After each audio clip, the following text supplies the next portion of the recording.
na onya ticket no ediko Africa Chan tournament and so ebekoso na fi yaba be fie abehwe club news kakra ayo teacher week de mu nyina munim se Baba Era Stadium Sunday Kumasi Asante Kotoko ne Hatofok emun sempi coaches no ashase kasa players kasa supporters kasa mpanifo kasa sai na wonso wadwen eyo ebetwe ho enkomo enso pi Tony Mamra hwe adaje ni posune na kajagum na fadia kana mai yankwe say ye nyame adum godfather na onso e yakopa adum mesmo ho ye pa no ho ye pa yes da CP wale kwana nya bie emu ada ho the legend to Mr. Kwabena Jamfi and our ten nka no before say ye be kwaba no ne ho nsama ekoso onkofo close no yenko Cape Coast ho and a POFA Scotland tournament no record na Double Soccer Academy yenkonya e wo Cape Coast tournament na omo esha 2 days ago no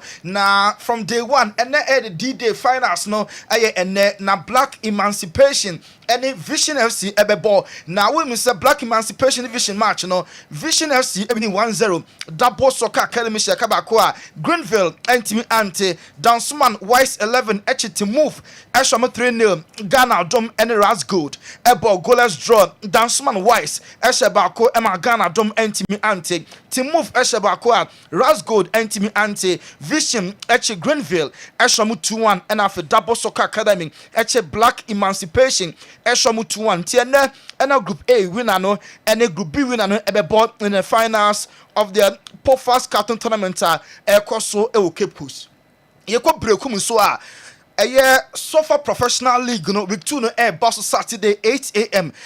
Methodist School Park Brekum na wouldn't say Dortmund Gene omo ene Ja Warriors ebebo Golden City ene Royal Fighters na wanya no feature omo ene White Angels Soccer Professionals ene Golden Stars ana ebo we day 2 of the Brekum Sofa Professional League boss Saturday Methodist Park no enso ewo brekum we eso aniegina na yamatie for ene ayefo kwa bebiem na tufa na hensama ekoso ewo amonane Infantino FIFA president enra and oyo official announcement for the hosting countries for the 2 upcoming World Cups 2030 World Cup and then the 2034 World Cup momentie how Infantino sa 2 announcement.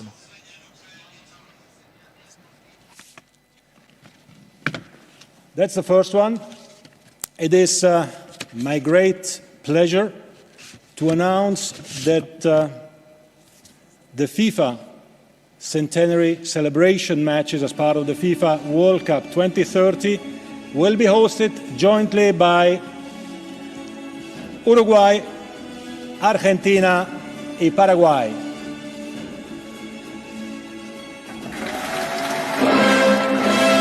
Felicidades, muchas felicidades. And now we can officially confirm that the hosts of the FIFA World Cup 2030 will be Morocco, Portugal and Spain. Mabruk, felicitación, parabéns, felicidades.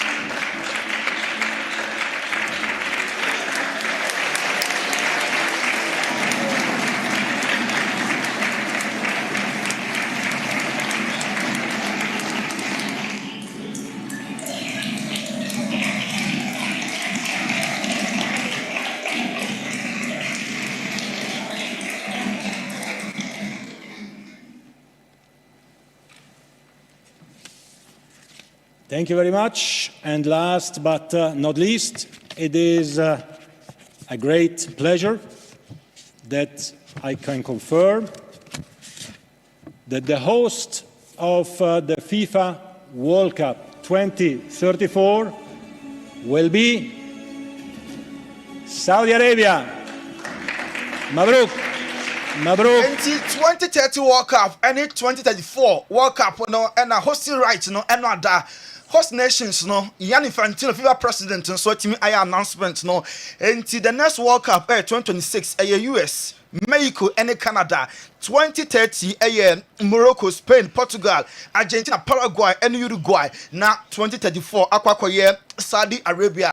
Now Saudi Arabia person omo World Cup na omo host no ebe sonko kra 48 countries. Na enye isikra niema Saudi Arabia e de guna kwam no ehu na omo so World Cup 2034 no ebe kra behwe ebe sompo achende Qatar for host ye no na omo prepare 15 host cities na emu 5 main cities are ebe host the World Cup. Omo aye 15 stadiums ready a day no ebetimi host so many matches na training facilities there a dorsal pa 134 training facilities for national teams and Saudi Arabia omo prepare 72 training grounds for the participating teams. Omo ebe dedicate 16 international airports for the fans. Now there's a fans no ebetimi travel time be etimi about Saudi Arabia hotels some omo air prepare no over 230 enye easy kra World Cup 2034 Saudi Arabia omo abom ho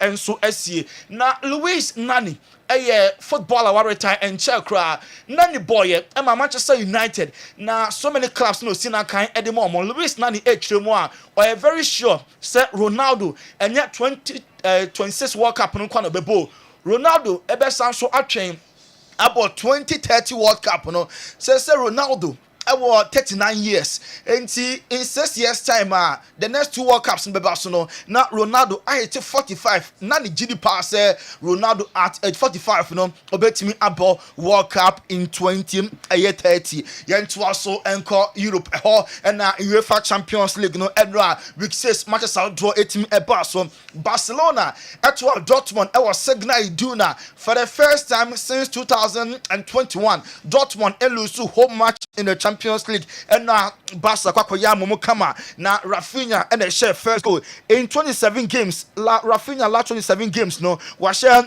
20 goals 8 assists to say the numbers no ehu ye papa and now Sekou Guirassy ono share 2 goals at Dortmund for enya ekanmu mienu etiye nanso Barca Ferran Torres ono na enya second goal and third goal Emma Barcelona all the goals are a pure free and Barca 3-2 win no and our Kessben television so Lamine Yamal na very instrumental say Lamine form no ehu papa ni 9 mu no timi the ball pass na fe why assist into and Barca ko share 3-2 Dani Olmo and after Barca win no what the message we Edija all Catalans.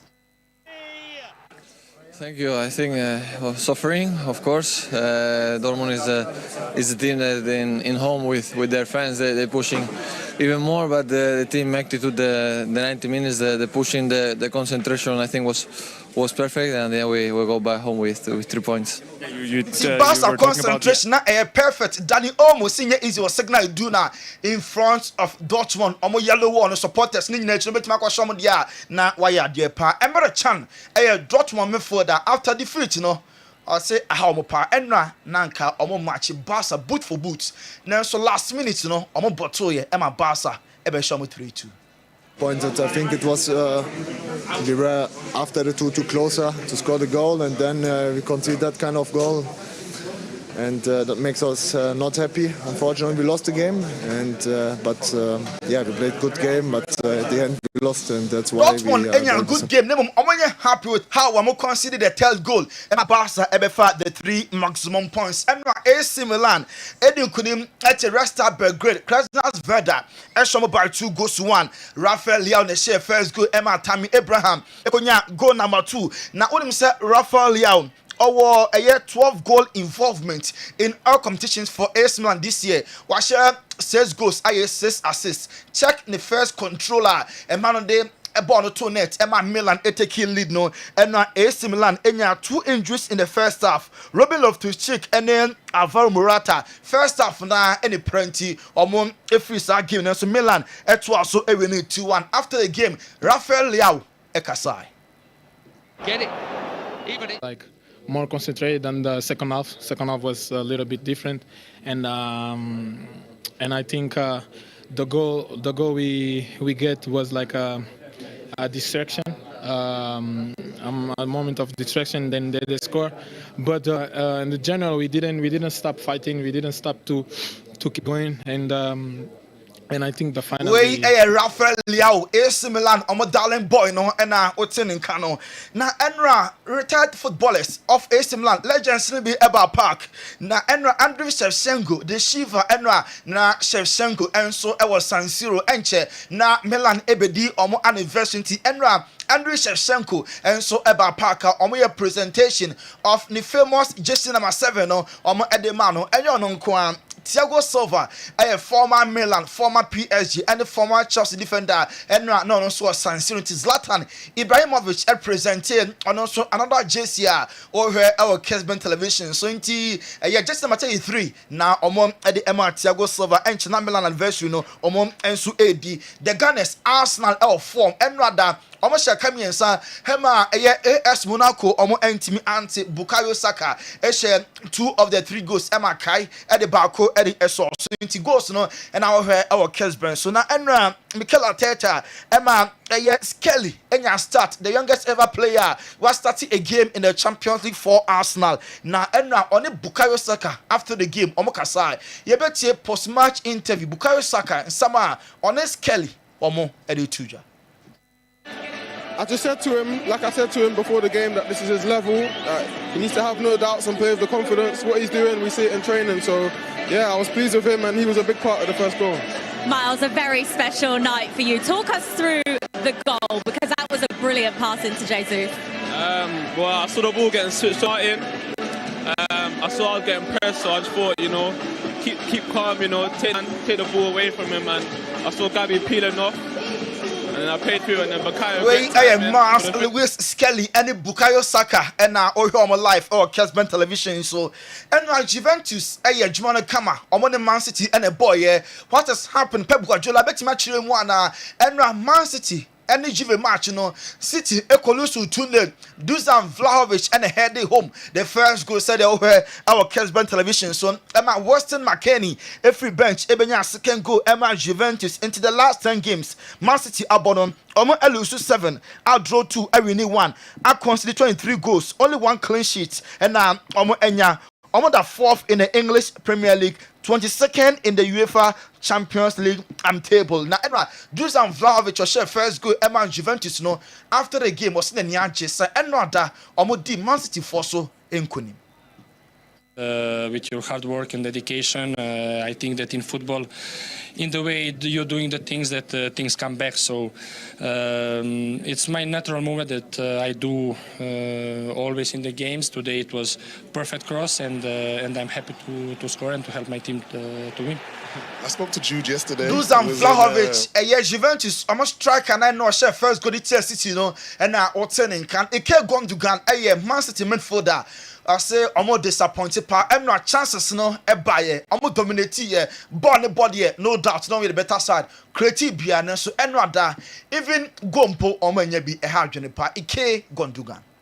I feel like we had chances to actually score a few goals, but at the moment it just feels like that every attack we concede is just so dangerous, and I don't know, I have a feeling sometimes we're a bit careless, on the duels, and instead of playing simple, we overcomplicate things. And Gundogan of Man City. Way so aniejina na yaden wa basima yenchekra yeko ni what scientific hospital akotie omonkrato fasika ketua bi ko na ekwaje wa yaresa yenko ne ntie enkrato a ni what scientific herbal hospital omodema. Eba ni what scientific hospital. A team of medical scientists. I create a boom near the infinite waswo. A juma or ya swear has he. Ya swear had it. Yes, I'll buy a sebi. Near time a good amount. Said the coconon. The boom, ya do to a fiducial. The methodium mushimu. The meum at the potier, the Yarian Breo. Nessa meum in ya. Yarene do in the piano so. The better Yarama to Yariasi. What the editor didn't say. See, baby, I said, what to wear the Asia, which is to ascend him. Open what scientific hospital, Dr. Phobius Yajumani say, and Buna any Tanya or what dear Eddie Dumiano, Yenyamushi Mona Fe, in very Nuakasa, whom her friends have fight to chemicals, no, yes, struck the same and Runo, Nayan from friend no, emfa emao ebi a kidney no yare abem kidney no essay yanko na Ghana ha ye dey take ahaban e dey dialysis a kidney no asay akodu se dian kura no nyare hyemu na nya didi na fo ni kirem e woni what scientific hospital bofra ban eboye ama wo diabetes ye dey bofra ban e nyama bi efra e dey ma wo a ebebo ma diabetes na o sugar e koso pii no eno so aboa ama etinya bafum ebi na wo hwe misisi na o problem pa e yo mema sem baba bi wo no a onya tenkan kura so mo ba beda obo so otimi nya hode ne pagya no no oba hyemu a ehyemu na adwo e no obo so atese ne bema no ensore kura ebi na e no bi ada so a wo nom yo ba na utie me na se e ya wo no problem ebi na e fibroid na kosi a wo no kwan ana wa kwa ya sabia doctor si ensu abetata onkosuemu ovarian cyst ana se fallopian tube no e na block ye obebu okura wo sebu ensisi so ni nyina timi sinyi se ho kwan bema ebi na ho nso e na wo fom nkwabon e wo fom low sperm count na wo okura beba beba ne ho nso mo no na emo no be friend say spermatozoa no ba kokura we nyina e ha esi awo ho kwan a obani what scientific hospital a enfidie de ehwe beda di amye wo se problem bi wo no mo a ne atimi ho aduro na afi aduane e be kira mo adi pressure ti amo akoma bo periperi asem kura si ofie timi mo amane obi so hweme na ne die stroke akawa tompamo ye kwa wo ye ba wo so ntimi o kasa na pampan boni die kire ye no halitosis yade ba ko ya no wan obi opewase obetimi akade a kire wo a ade be di unya o kasa bia no obi atwene hwene okoda na nyimre o da o jonso antentem ye papa mo mpanifo no e free 40 50 60 years e ko animo no o prostate na ye kase prostate enlargement e ba sa o da o jonso antentem o jonso be bransa na ade a che e mane nka chi emye nkofa catheter ahoma nkoto ba memo abusuafo bi ebere ni nti menya daje amoya didi a nyadidie se ni what scientific hospital Ghana ha de ya sabe ya dia befrim die fidie ede twe enubena enafa hode ni fra haban mu ede oya de ma wo na eye ni what scientific hospital yi wo Kumase Atonsu Monaco Junction ya Dansura Bank no ene bi eni mehwe enkran so ye o ma 7 ye ben Janet Corner dan no 0244 087687. In case you are watching us from any part of the world, whether you are in any African country or you are watching us from Europe, you can contact us on WhatsApp +233 244 087687 or on Google Map. Just type Niwat Scientific Hospital and you'll be given the exact location. Niwat Scientific Hospital. Nyanko Pwanda Rumenti Wamoto Edema.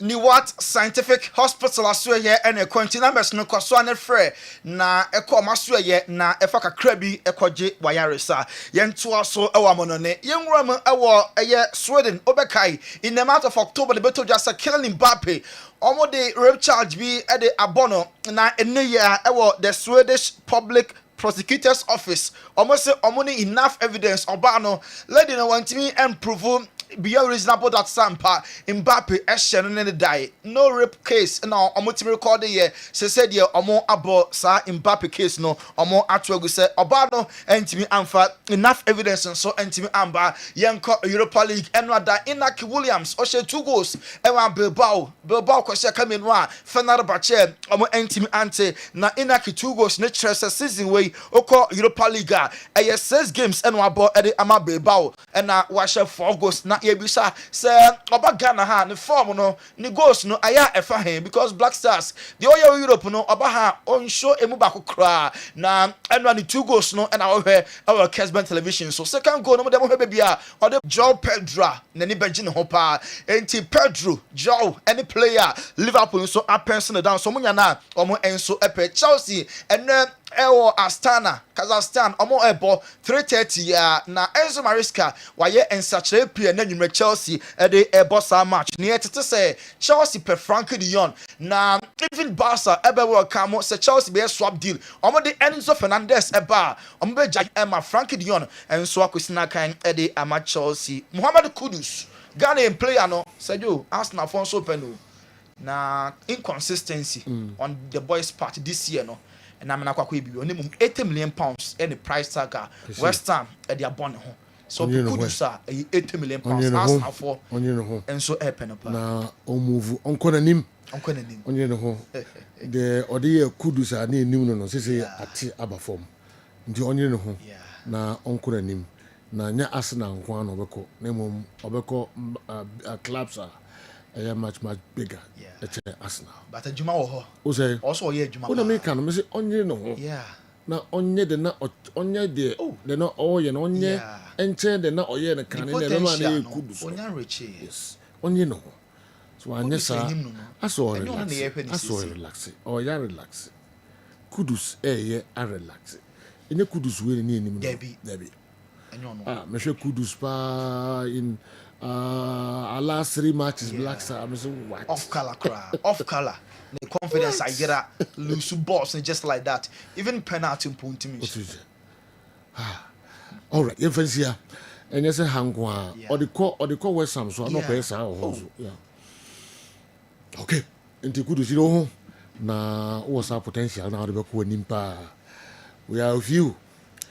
It will be a better watch. Don't relax. Yantua so Kessben television, Kessben 93.3, Kessben 92.9 Accra. Mayankofa Dawood Heba, Accra talk Accra bi yeba na fi ya be duru ransem mu ye kakra. Dawood Heba, yeba sisia. Enu anum ni adofo, ye frɛ me Dr. Dawood. Me na me da Dawood Heba Hospital ano. Na enam me so ena ne Dawood ointment. Dawood 360 capsules wodwa man so a ene obi adi hu adanse. Na du wei edutwam Dawood ointment. Dawood ointment. Ose fetwi na ebeko. Ofa Dawood 360 capsules ose sisi na ade ewom. Na drum yenu wei e adwuma bom. Obi a osisi ye o yapa. De obeye ne se, wo de Dawood ointment no etwitwi osisi na anopa ene anwumre a. Nansa bia no na wo de bia bo asawa, obetimi de atua. Udware wi a fa Dawood ointment. Wo de te ne fa sra. Tabre kro na ano na wonom Dawood 360 capsules no anopa ene anwumre. Na danse ye na ba amane wo de enko na enko ti adanse ni bi. Dawood ointment edrowe me straighten and well done. The toda me pon dwuma na me honam nyina me ye me ho bibi enye yi. Ba se minya sa Dawood ointment we na me twitwi a na anopa so minya Dawood 360 na me nomo a ese kwa le me ye adwuma kra se kane no.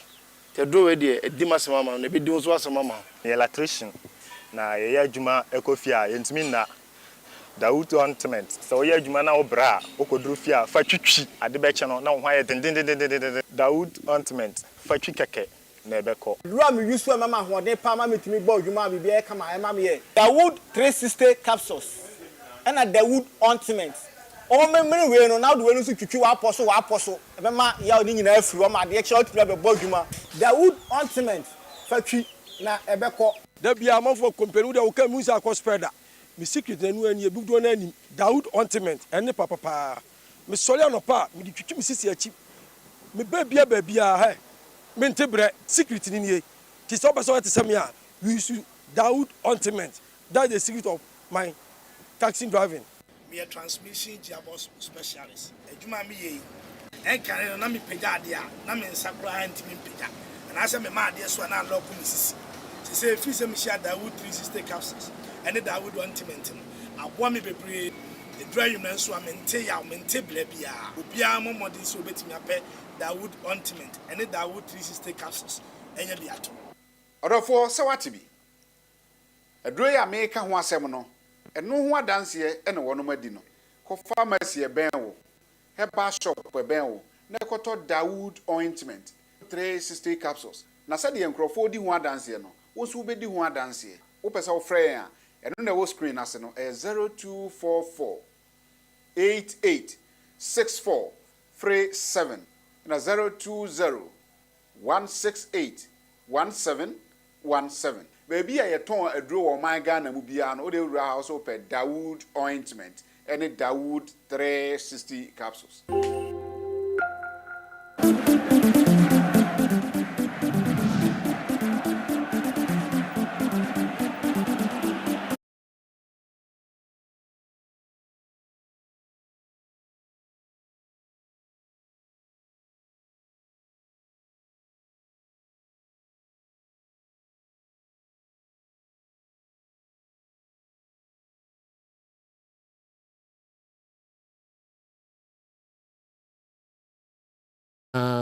ɛbɛtwetwe nkɔmmɔ kakra ofie atoato adwea ɛdeɛn ɛna wohyia His Excellency John Dramani Mahama 1-on-1 nkɔmmɔ bɛn ɛna ɔne ne bɛbɔ afa yɛ sports no ho mmoa aban no bɛtumi de aboa ma yɛ sports no atumpɔn asɛm bɛn na bɛka kyerɛ no alright enti mame nkɔ Andy hɔ no afei yɛnhwɛ stories no mu kakra ɛnra matches no ɛnɛ Europa ne Conference League matches nso wɔ minima deɛ yɛnya mmerɛ nkom but yɛhwɛ league matches na Champions League games no na yɛnkɔ you know yeah the big news how Pep Guardiola wa 10 matches na wa wini ba ko pe na you know abrabo ni saa na tie enye da bia na abenya na said you pe eno obi frame no obi sam said da bia I'm sorry I'm say empam coach but Pep die there until seminar am say da bi me nkoka say empam Pep because the to no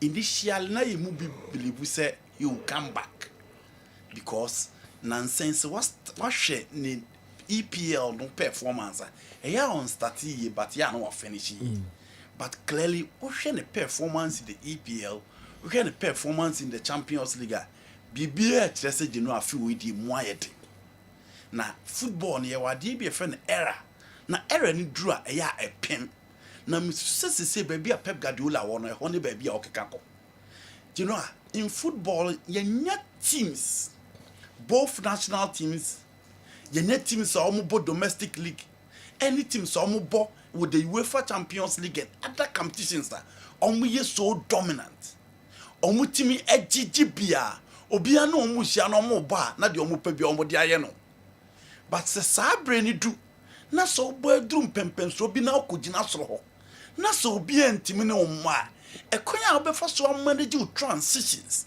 now the players di bia hyehyem so that be obe stay on top atchem enunda eya na mpempi eba o so huge ema o so big na ne honde ba bia Pep Guardiola ko duru ya all sign eba na chi si ehwe Manchester City a omo boboku e ohoi Premier League Pep Guardiola nko aba abaji nsia Liverpool adi bia hyemu de but the reality is that the Pep Guardiola team had dominant in the Premier League.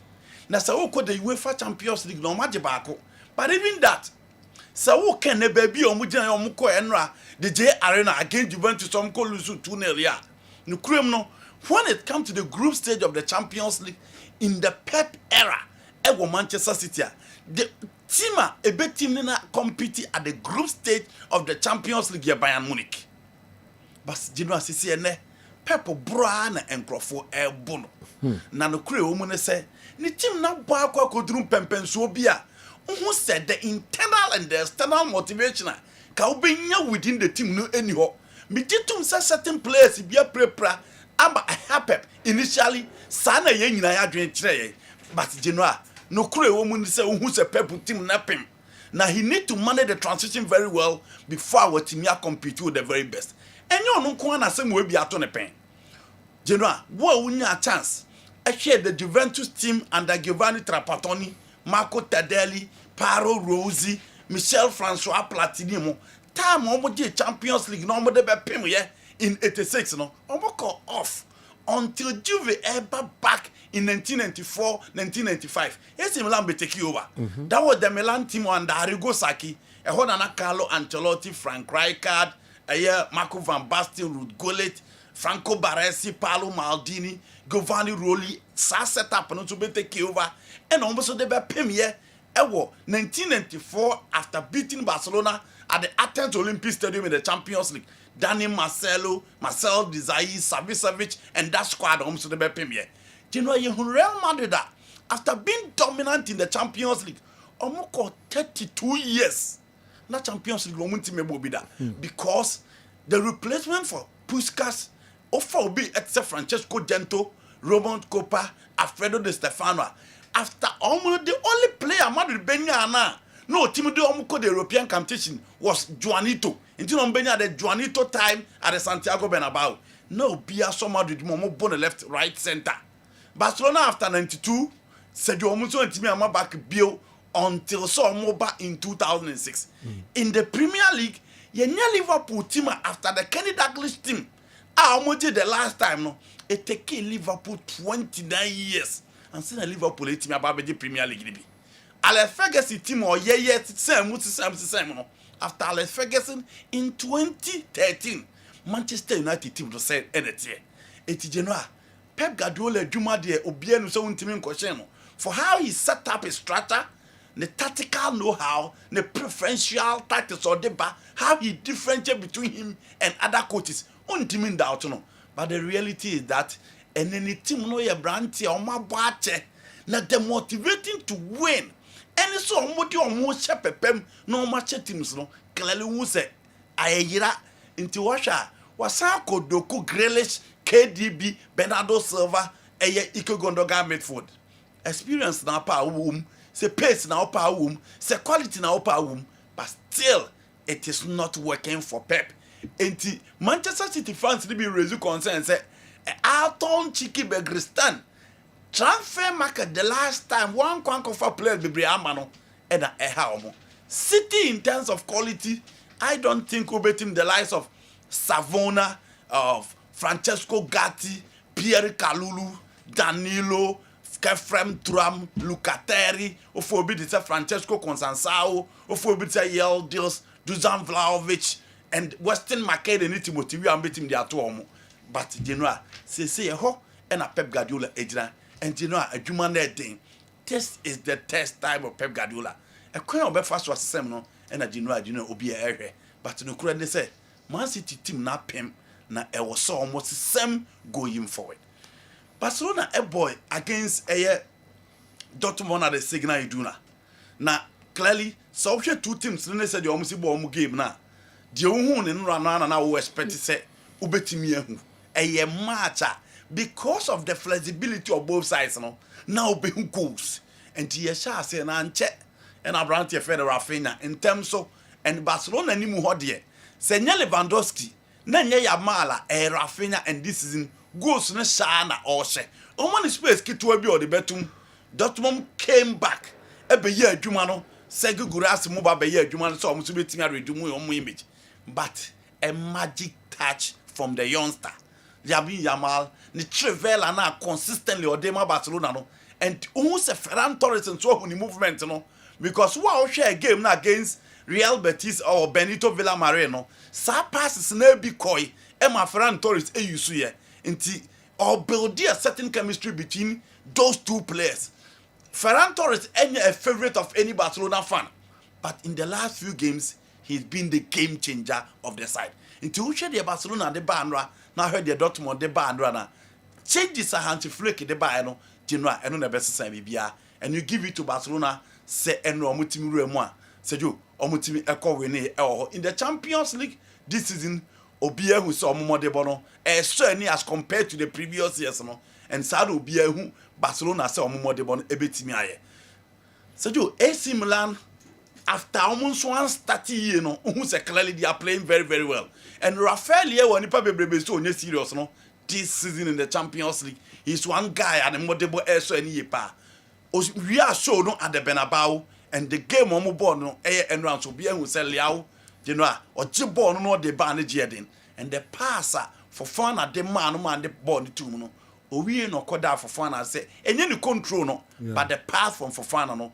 and the man board eto attempt yes Milan so gradually omo picky pieces no and they are playing very very well o share omo players no mo assemble this time now. Oh, okay remember na rabam kakra ba na we are enka sign share table no mami. The other time, we kakra. Me share table now. I say 36 clubs, right? Yeah. Na me who Liverpool. Say omo number 1, 18 points after 6 games. The total was Arsenal 13 points, Barcelona 15 points, Arsenal 13. The total was one. Baby a Man City, and 22nd. Yeah. Almost 6 games, 8 points, and almost we have clubs now. Almost a year PSG, 25th, 6 points, 7 points, 6 games. But what much actually we mukakra? Actually say, I said, there last previous no. General, we the new format. Now, I think say UEFA for Adrian Chirene, Trimu Paul Modi way by, they are getting the results. Okay. The first near group stage, but I said say league phase. And think first now this stage there were 4 teams in each group. 32 teams. But this time around there were 36 teams. And both league phase, Now league phase, unlike previous stage, group stages, about 6 matches, we about 8 matches. As you speak, you bought 6-6. Yeah. I cut 2-2 no be away. Into about 2-2 ni we are league table no that one. Okay. Yam fan say CA ya ka say senki aboy we are. As it say 1st to 8th. Omanya automatic qualification to the knockout phase. Okay. That is the round of 16. 1st to 8th. In case CA we are ka de say a team a friend in Liverpool up to Lille. Liverpool, Barcelona, Arsenal, Leverkusen, Aston Villa, Inter Milan, Brest, and Lille. Come automatically qualify for round of 16. Okay. Now, a free number 9th position, Ebabeka 24th, no? On say from 9th to 24th. A honor a 16 teams. Into Domba and say, Omude from 9th to first 8, no? That is 9th, 10th, up to 16th. Omono. You don't be facing a free 17th to 24th. When you babo, on say at 8 na to, ma qualify. Okay. You be pay 8, aba be kasa 8 na qualify no. Into more from number 9th to 24 no. You be draw. Na mo shia. Na mo bo home and away. Into mo bo we are 8 to so mienu, 8 to so miensa. Okay. First 8 no.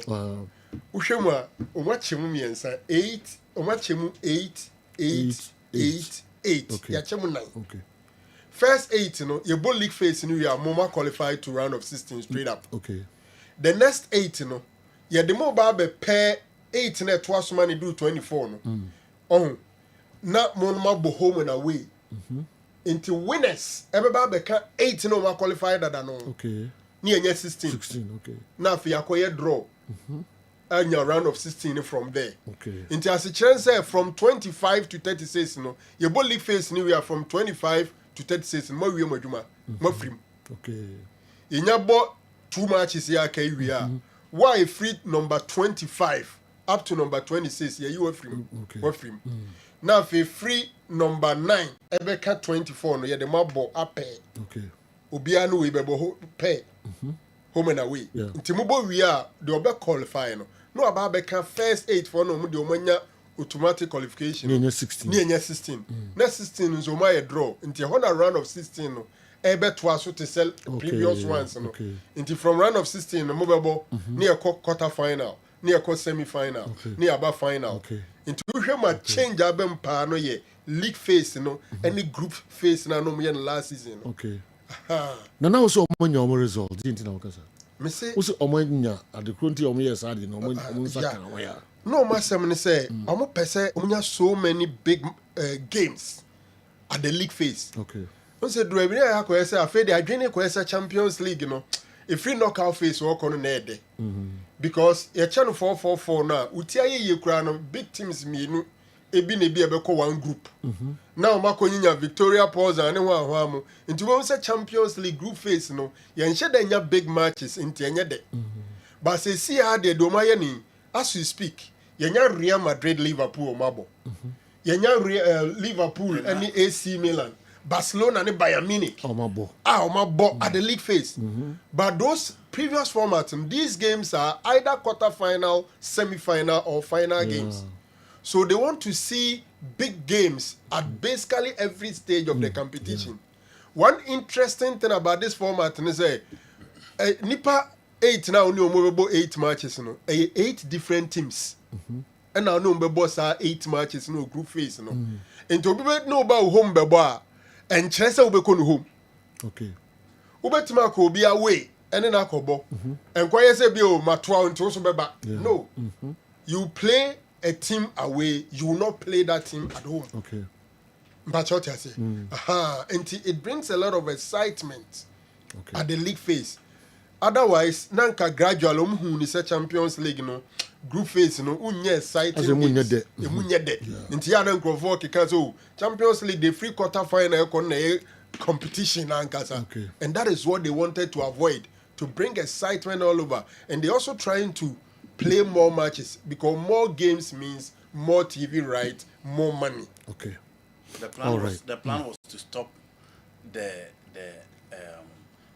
league na compass the Fiorentino Perez ne one porta campo mu call JP Morgan Super League e ko je 5 billion so mo de babe no ti say the Franco chire mu na Champions League the boy na enye group back na bi e wakunya PSG Real Madrid now e bi out Liverpool ababe ka only have a group of death nti no ano but this season so here the Franco can Bayern Munich Barcelona ya bo AC Milan Real Madrid ya bo Dortmund Real Madrid ya bo Dortmund Barcelona into Liverpool Real Madrid sure. Into the big games now matches where semi-final and final yes Juventus Manchester City into games now pese no and one aguso a wo hwe no into eno na ma the Super League no na mo push o mo decide so call by the league phase Champions League the echo say madi komo kakra na also beka Pep Guardiola say okay and Arsenal for were stopped they won 3-0 but they were stopped. So say Arsenal yeah they be omo tinkrofo intitro Premier League nim set pieces no. Oma kofa papa bia your friend Nicolas Jova. In fact they no mo man award. A free last season bepim ne Arsenal shed 22 goals from corner kicks. General 22 goals from corner kick. Omune Man U no na fe Man U for yem mobo. Corner ne ba de omo ye no. Ubonso mo bebo corner na omo onema mienu omo ye omo bebo corner na ubonso mo players ni nyina no e two players na bo mo corner no either Declan Rice or Bukayo Saka. If it's on the right Bukayo Saka na bebo, if it's on the left is Declan Rice because ni nyina no mo bo no in swinger na say wo right no mo bebo a no mo players ni nyina akogu the second pole obebre player na bebo a on say omo be giregyina 18 ni mu ne 6 yard box mambe mark yo ento mu nyina no ekoko good the last end musu ntimi nyam go area no nkoko mu ti player ne bebo no delay kakra de na pempe no ma dura ne abehye keeper na nim ne block keeper no woni mra honso ma hyew omu di sa hye Man U 2 omu wie ya no mkochi Fulham di bi ye omu 22 goals from corner kick. The whole of Europe no team has done that, and Premier League clubs are struggling to find antidote to domu ye no. Nenra opanyina ye friend Adihata for Eye Monaco. Arsenal for nya corner no de na attackers miensa akwa gina o free box mu emen center line no. So okay. Or the three akogina o nti bibia ba kanta ye nkoshe wo mu. Afi Arsenal for na ye confuse no. So mo su di omu numbers ne ba be gu corner na chi wo so mu ba be pegu a na sa Messi on player so ne kodi ni players train ne wa asama to omu. So Arsenal, all the corners they had, they could not get a single goal from it. And the pundits ni biso almost say, "Adia adi hata you know, clubs so bad besuya." Yes. Said the beya omodi beye anu adro di ama Arsenal. Yeah, no coaches here, coaches who. Coaches here. Me read you a big game. Now find it antidote. Yes. General, I'm our coach. Corner ne ba. No mo no wa wo be defend the corner no. We in Crawford 3. Some of them mo me defend. Mo ye quick, mo ye fast, mo go gina wo. Afom ko gina Arsenal for no hu say omo players no so mo hu pa your center backs no Gabriel Magalhaes ni Saliba afem mo na hu so mo bay ento mo yes Arsenal could not get a goal from corner kick. So I'm going to watch if other Premier League managers ebe yusu Adihata ni a drone out de abre omo e so Arsenal no. Yes, from open play Arsenal won by 3-0, but the set piece ejuma no mo ye no oman to me am first ejuma no endi Monaco no general. All right, yakoba papa twetwe nkomo kakra sedem din kan e kan no wo futu a odi ebema ban ebe e fa sports ho a den ebema ye sports no etimi akonkan na den na eso mo hyimu kina aban ekoi sports no ni de eni se omo entertain kra aban ekoi de ba eni se aban foforo no entertain kra na afutu a wo ade mo mbema yagudie na tumpon no fabra na yɛntwetwe ho nkɔmmɔ awa na mo headlines kakra na afei mekɔdi nkɔmmɔ kakra Yeah, World Cup na eno ababeto jano 2030 2034 no. Okay. But I do problem with especially 2030 centenary no. Okoba mechichim. Okay. And eno Zamalek coach Arizani Eko Saudi Arabia. Na interestingly Jose Pesero has been on the board. Matisse Omo contacting. Former Nigerian coach. Yes, no omo call AFCON final. Yes. Okay. Matisse Omo are contacting omo it's a community na koso whether say ombetimi anya no na quickly waba be replace Egyptian League na shase. Eno ya ono e share 2 goals for National Bank. Yeah. Wow. In the fight, almost winning 5-0 against. So, Dr. Baha also three. Or from Goosans. Goes to the Bassan. Yeah, was in super form. Oh, yes. Yeah, yes, born tumor. Then I could to me, Tia will be a Ubia. And that's I know my dead. Easy. Then I could to formerly of KME. Good morning, baby. I will be a. Yes, young Twasso. So, I shall say they need to get a coach to say the Obeshe Niamasina. All right. You make Black Galaxies need Super Eagles be bebo. Another Jollof Derby. Yen more Jollof Derby. Yes. Not a friend Jollof Derby. Who's a Nigeria? Okay, you know World Cup qualifiers. Yes, I be you Omo Chan.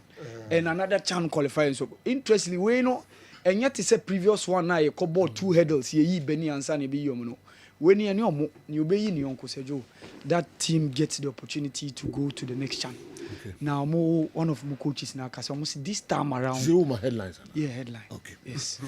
Almost this time around you more peninsula. Okay. All right. Young Comra. Na yemesho we no nyina. I come me bi mama. Na also the way nyina no atuja say Ghana your best jollof in Nigeria best jollof o and jollof will be hard they go competition so we are going to confess more about jollof be they go competition you know we are cause for Ghana yeah they go high you me buasi jollof the be nyenyenyenye so you can Ghana jollof no dey no akoka ho jollof no here baby abenya no be kire say I don't know as we say the be aka I say you did Nigeria best jollof. Bakubi o yes you best jollof. Bakubi o kon so say kase emra no unity a this e ogophobia e ba competition chi omu dem. Yes. You go there go for na. You lock you na man for me there na ma ko pass him bia ba. I really go for ogophobia sa. O ka Ghana jollof no den dey be ka ho. Ya branch abayo bia mese me mo sa. Sa no be bre. Who the man so no ofie? Obefie no be no. Me say mo ofie o gira because we do ka was but okwe say open kra mo mbeji. So no o de bufu betu. Oh nani wa boka. Nani de obedi kakra. Ah na ma say okay we who's the music kan kra. Ni what me ya yiri ya ba me. Me kan let Benjamin Tina wa ji. Me kan let obi aba say ni mo wori fie. On to the car. So the the bread. So near. So the Jesus na young kwasi esu. Ne na odi young kwasi now. The girl of now was saying you know. Why you be there? Yes, was it? You go new.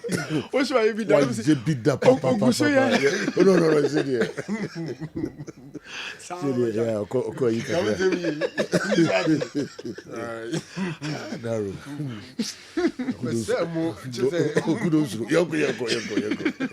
Yeah, now cash Michael. That's who he has in your cafe. We live the papa. Yango. How's the folk about town? Na first day. Now, Osha 2 teams in the preparation. In fact, manya clue videos are women you know prepare. A big game as expected. Na then manya kwanya ma House of Folk pa me show mu team ni yi. Na kopo yard much na ma hwe kotoko so team no mu yi. Na House of Folk team no e team ba ko mo pick from before na ye be call short break no. But opese o kura team no a ye de kakra bi. House of Folk team no. Se kotoko ye willing so opese o hwe hasa e kwan ne da ho e de ma mo a. Oba kire ne ne. Yeah, be kire. Na House so so kotoko. And also the easy cra. Oh sir. Yes. Kotoko de no any house de no. Kotoko de easy say house. Oh sir. Correct. Ochre has kwan ma wahye kotoko no. Yes. Easy. Eche say ochre kotoko kwan ma wahye has. Yes. But any kwan no tume. Oh say dwuma na na chese metiwase a kai kotoko coach a ka be she has. Na has coach so an ka be she kotoko. Oh yeah. Kotoko wo hye kotoko ngenya odin kra. No way. Omo two teams in antinsi kwam. Na aba ne say enumia no Enye. Obaka okay. Obi na no say ni wa ma adwuma. Okay. So Joe, two teams na ho din ni soro. Into mo to mo boase enhwe mo ho. No mo mind the best of game. But yeah be the board no so. Okay. Pe bia no mafa. Na I think say two teams in na prepare.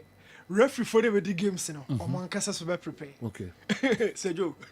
I say Say the referee for this prepare, don't prepare crossing players no.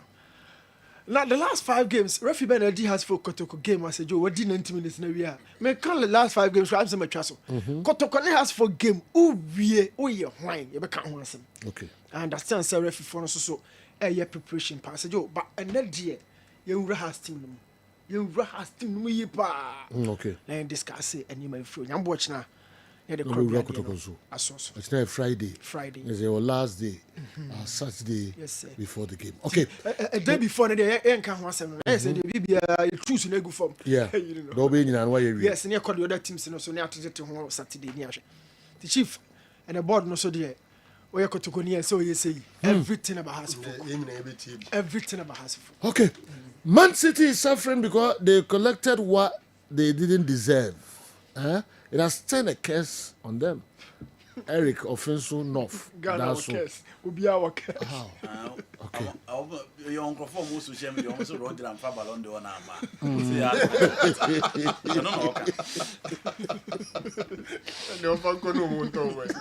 Road and for Ballon d'Or now. And go say you are two. We made it for next idea. Okay. We didn't go on Krabba. They're about to us.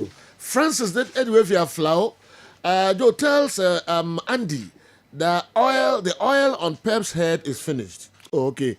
Those are the Abre. No. You call Niwat Scientific Herbal Hospital. Naya Kudi and Komoka Kraiba. You have a twasso de Amamozek of Mohammed Way Abre. Good morning, boss. Best of luck to my Chelsea in a Conference League game against Astana. Anyway, did I hear Joseph Ablo saying there is no striker in Accra Hartlefolk? No comment. But we shall meet on Sunday. We the Phobians are storming Kumasi and make sure we silence the city. Phobia is forever and we never say die. Okay, yekwaba na yabehwe the Zekov so dibai SMP and aba nana bobi ansa enso di we ebre. Good morning, boss. God bless you for speaking the truth to power yesterday. My advice to the football circle is that they should emulate what Ghanaians did and voted based on their conscience and the state of Ghanaian football and stop deciding based on selfish interests and the fear of the leaders of our football. Also, my sincere plea is that, Sergio, you apply same energy you used yesterday to address the current situation of our game. We know you do, but let them understand our football is in the mud, and the leaders' exhibition of arrogance and pride are immense. Nana Bobi Ansa, only Julian Caesar, me kwaba on messages he mesan akabium pa na ya kakra de aka ho. Ma me nko eye kwachi ho na yen monko mo kakra ni what? Kwa jet say? Nyame adum general. The Nyago Pansipa or prepare for Christmas. No correct. Okay. General. Yeah, but say ho akade de ho. Enya drunku adia. Ugrado unye mobo obra o UK. Nti pounds is so the bad. General. Yeah. Me nti odi na the brain. Right.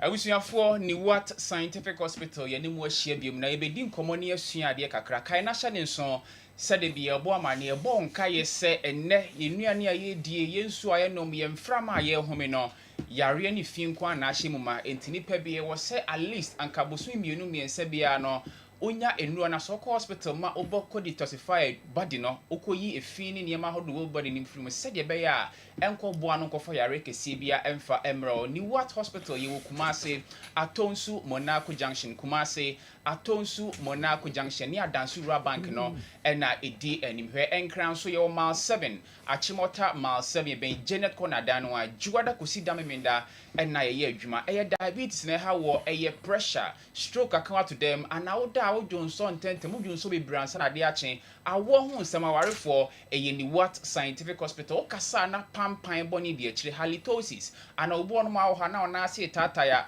memfa nkohye duabo di kan busa o kidney no hwese o kidney no bibia koyi ansa na wo di be wura sunsun so a wo de wura ni what hospital ye number ni efresisi ye na ye ni nkomo number ni 0244 08 76 87 0244 08 76 87 0244 08 76 87 January din komo kakra na Christmas beba say no edru Christmas bia say no a ena ennuane ahodo a yedi bia che enam ahodo a wi bia che ensa ahodo anu bia che no eya na enya ni nyina esan say edru sabre no obi edidi no anom no ame kan na hye ne nso se odidi anom ame no yesi January mu a ensem kese na ya ne ba ya asabia ahodo a eno se bedi nkomo kakra na ade ba akwaji no aba ya so ye hono mu a ye hwe ne yadi hu dwuma pa no mema ne bebre ba especially mo wanya 40 years dey kono o se bia doctor me ne mire ehie mu a bi wo kura ne ho kura na se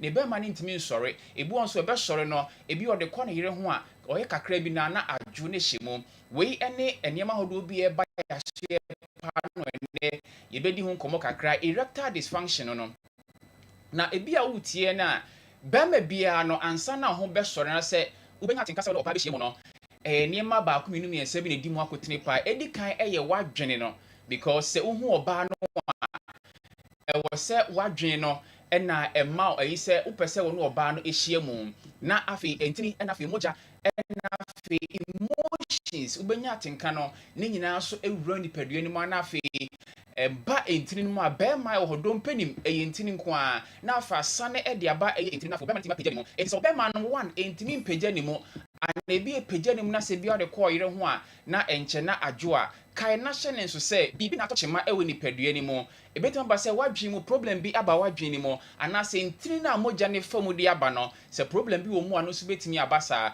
na afi wo no mpeni na afi ni padua no ho akwa ni nyina no ebi na problem bi atochema wo ba bi ane e woni pa bi won so aya na omo underlying conditions ebi a odaduro bi so ebi a owo diabetes owo pressure owo akomayare owo sayare ahodo no a ona aduro bi kura so a sayare na ahodo no nko aba oni padua nim no eno nko ho ensusuaso ni bi anase effect ni bi timi kan ho ma omema ekofom ewo sabre ntu sa de aduro koka ho na enu nanom na no den so a na a weakening wo system no kra entu ba ni what scientific hospital de ye ne say obi o de sa problem bebe bia na di kan busa no se o yare asomesi o diabetes o pressure o akomayare wa hospital ma doctor go to aduro so ana se o da aduro so a ne o kan ebetimi afa so na aduro no ebi ebe minimize the intake of aduro na afia head dosage na o fa no because obo no mo a o da aduro so otimi take aduro na tina de bi e ka se okọ hospital na doctor mo aduro a o se bi aduro a wodi ko na watwemi na watwemi ensa fa ho be kire me review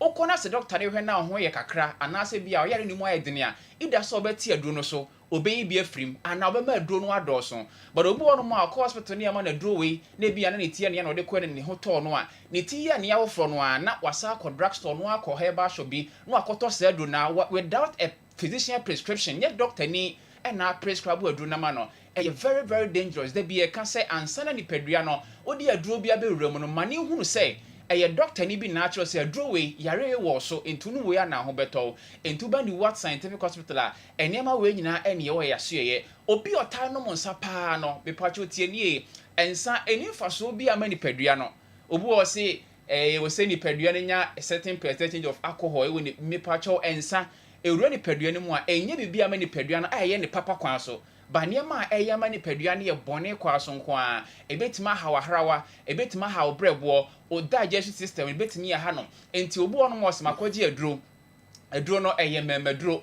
mede insan e kwa kwahya anom wo de akokfa question no but obewie no na implications e ba so no ano den kura se se bia o mema sem ko fom na okofa se aduro no entu ba ya so ya ye ma waduro no na ye san kire wadidie esan se ye lifestyle so kan obi ne masa ni ma we nyina eba obu onso a na ebia ne first time no oba bi hie mu no ebia animguase kakra bai e wo na fa mema na sem na make ebu ono mode bo ania no wagi mu na se bi wa oye adwuma na adwo e wo mu a psychologically no eya na adwenye ne se oba ufro bi obesa ne hie bia ne bia saade na abesa ato no enti wo san krofo ni bo ono mu a ya na omuni pepa no kra se obekwa akoso oba pe na bi ono oba akoda because na adwenye ne se animguase no hie previous intercourse no wahwa na asa akoba amebi kura ne se ne social media ne ade bia no obi de betena Facebook ne ade asrense ni pass me say enti onipa ne bo ono mu psychologically no oni dada hof oni sa feeling ni say oni atenka ne say oni ebia ne ho kania na say bia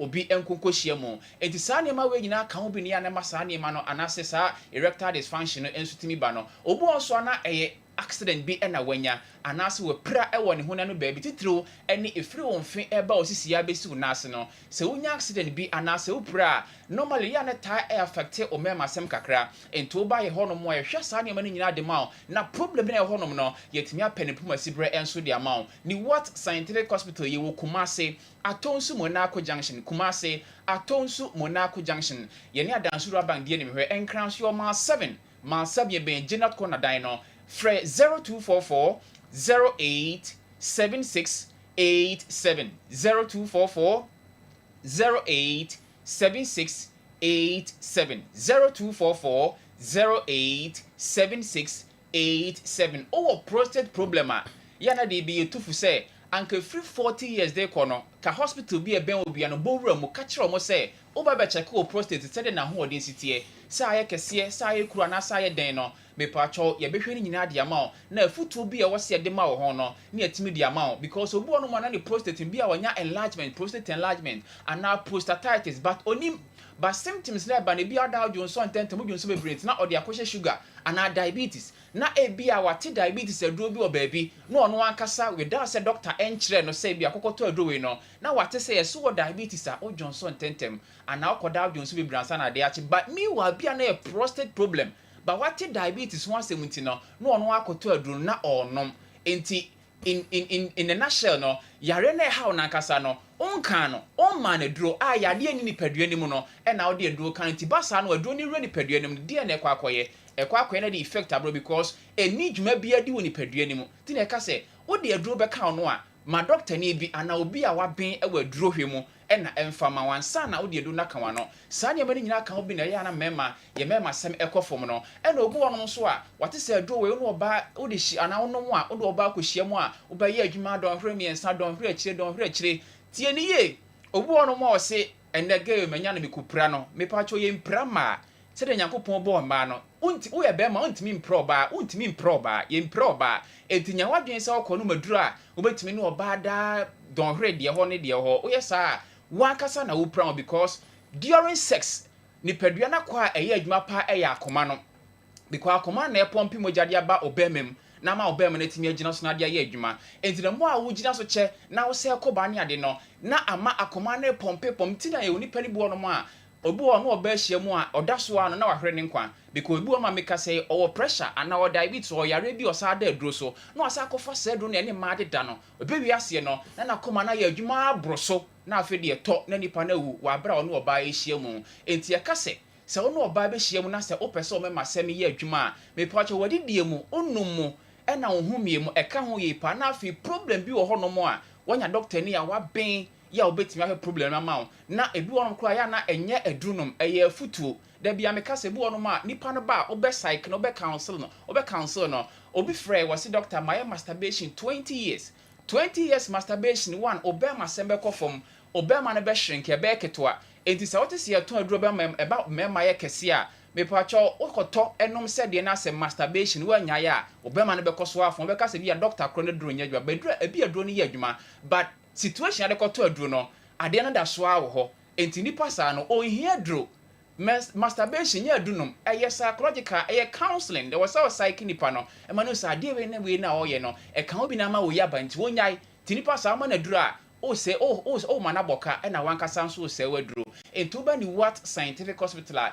enyantobo ase hwe saa niam we nyina esan say nipa yade ba nipa so a e wo so nyantobo ase proper diagnosis no ho say yade no efriwe na baaye efriwe ewo nipadua nim say enti eho anu yie na say ho aduro nie aduro ni nie menum we didi sabre jaduani we di jawe di o kyerɛkyerɛ nipa no saa niam we ya ono so di so pepepa eboa emani pakro no ono so otimi di ne ho na ne ho eto no ye wo Kumase Atonsu Monaco Junction Kumase Atonsu Monaco Junction ni Adansuru bank di anim hwe ena enkranso o ma 7 achimota ma 7 ben Janet Corner dan no misro yade bia hawa frɛ number ni ani nkomo betimi aha e beka kyerɛw ye ntimi hwe so beka kyerɛw awo ne ho amodian warefo ba ne be ma ni nyina mra ye mpese ba ko beba mumie no mu nyina nka mo mresan se nipa mienu na wo na ye hwe ne nyina mfama wo kasa na pampa ne de akyire halitosis anase obu ono mana diabetes asikyire yare ulcer stomach ulcer atena oso ache ana typhoid so tia na etie bema oba akote na mu nsanyade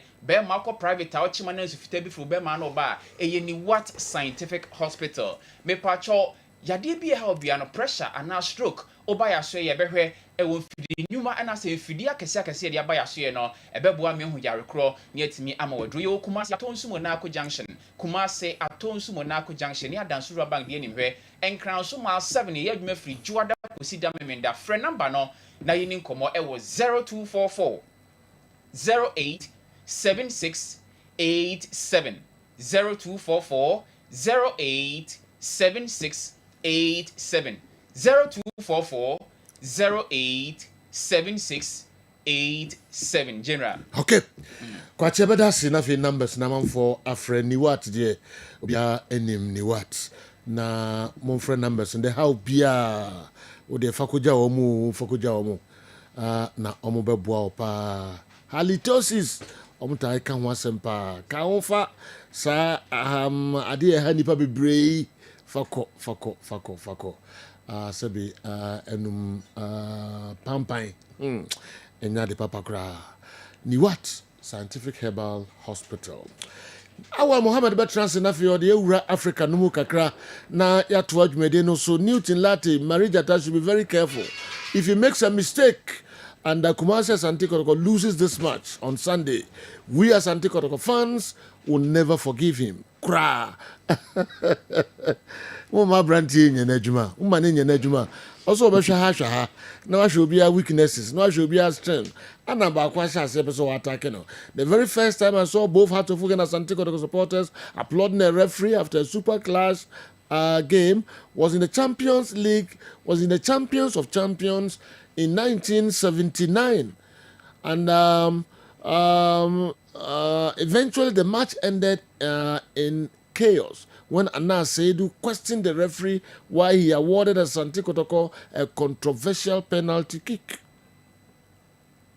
Hatofuk were leading 2-1, but the referee had to end the match because both supporters had invaded the pitch by fighting each other. It was also alleged that Anas Seidu had slapped the referee, which wasn't true. That led to the suspension of Anas Seidu from Ghana football for a year.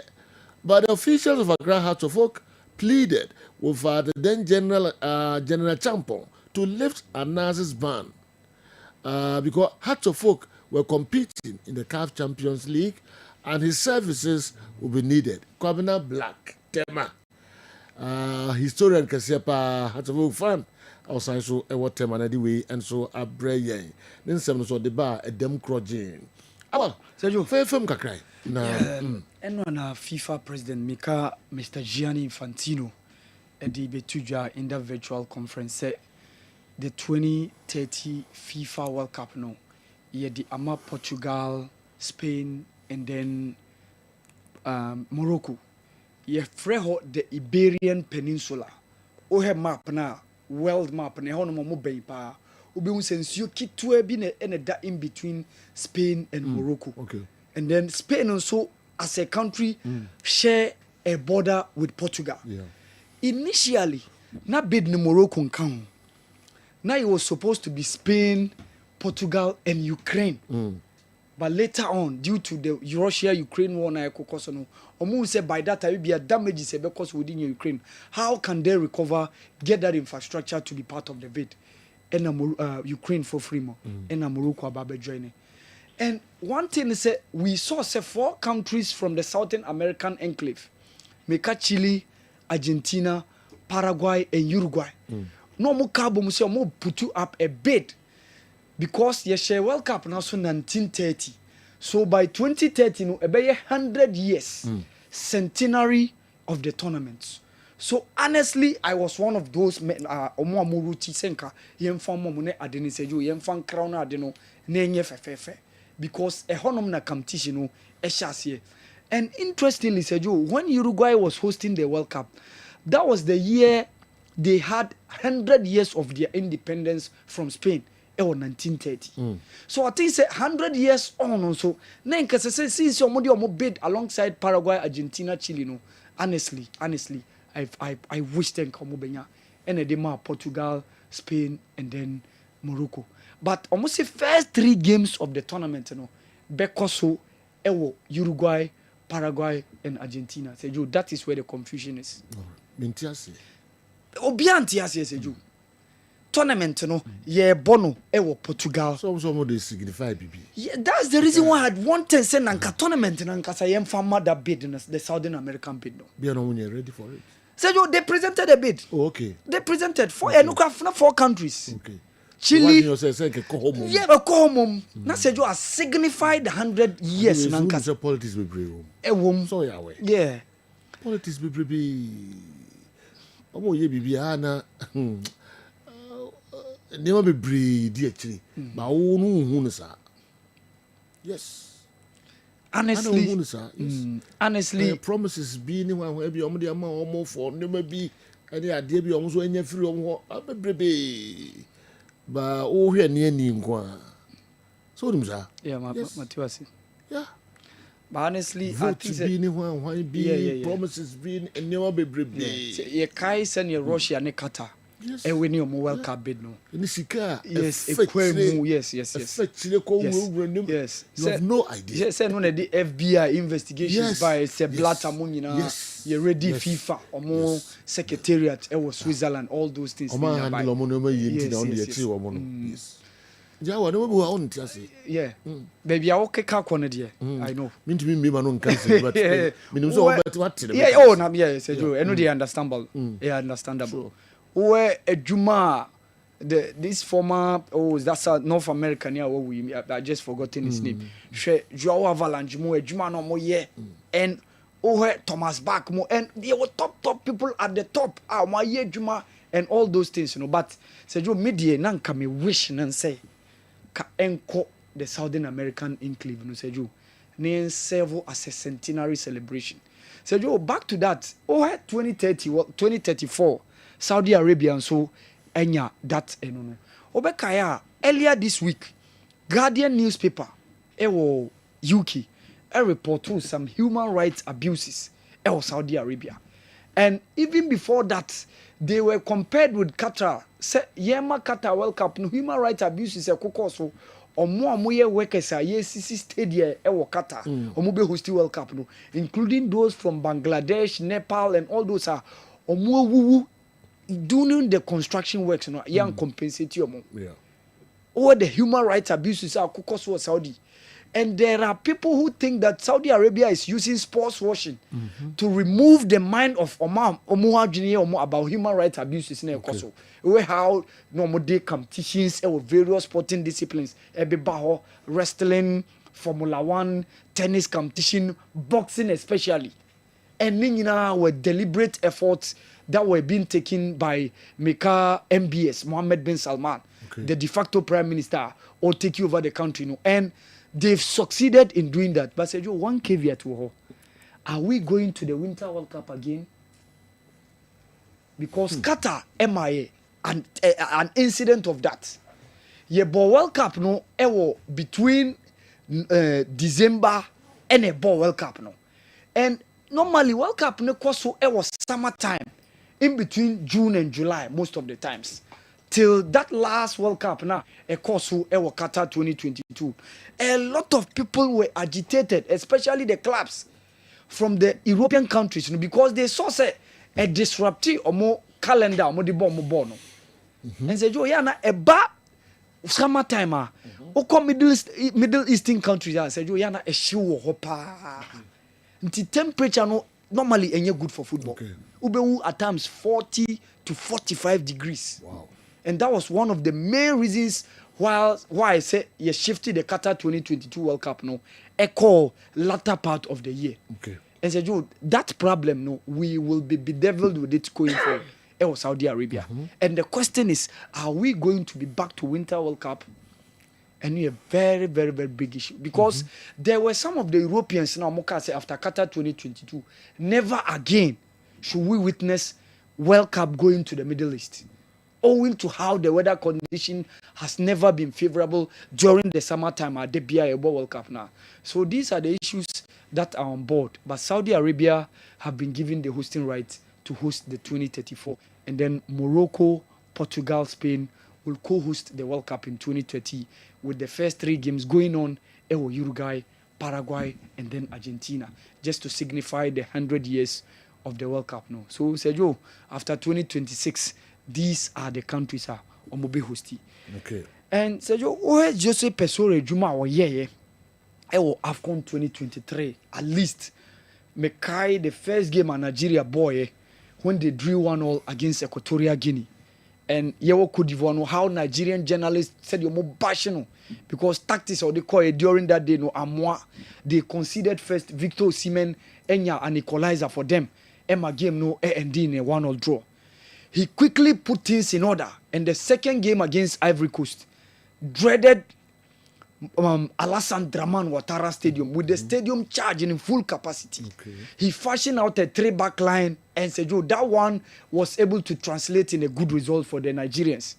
They won 1-0 against the hosts and they continue by winning against Guinea-Bissau. Even though that game against Guinea-Bissau, of course, among 4 were not impressed with 10 of events.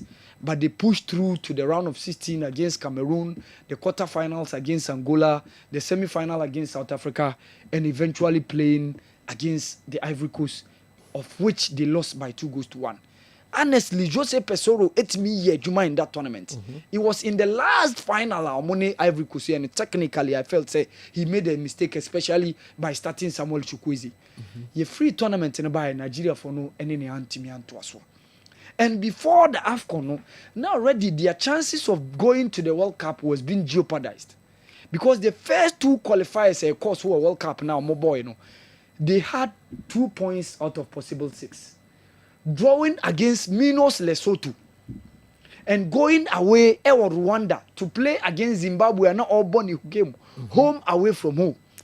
Nti amount for bebre ehonum na gidie no ehya ase ba from say quickly this man should not be the man for the job. But he quickly did well by going to the final of the AFCON. And said, you money no entimi antoaso. Na indication about say after almost 1 year, Zamalek Apuchino, money no ashase ye preliminary talks because omo coach Jose Gomez Elivu omo akwako joining Al Fateh ewo the Saudi Pro League no.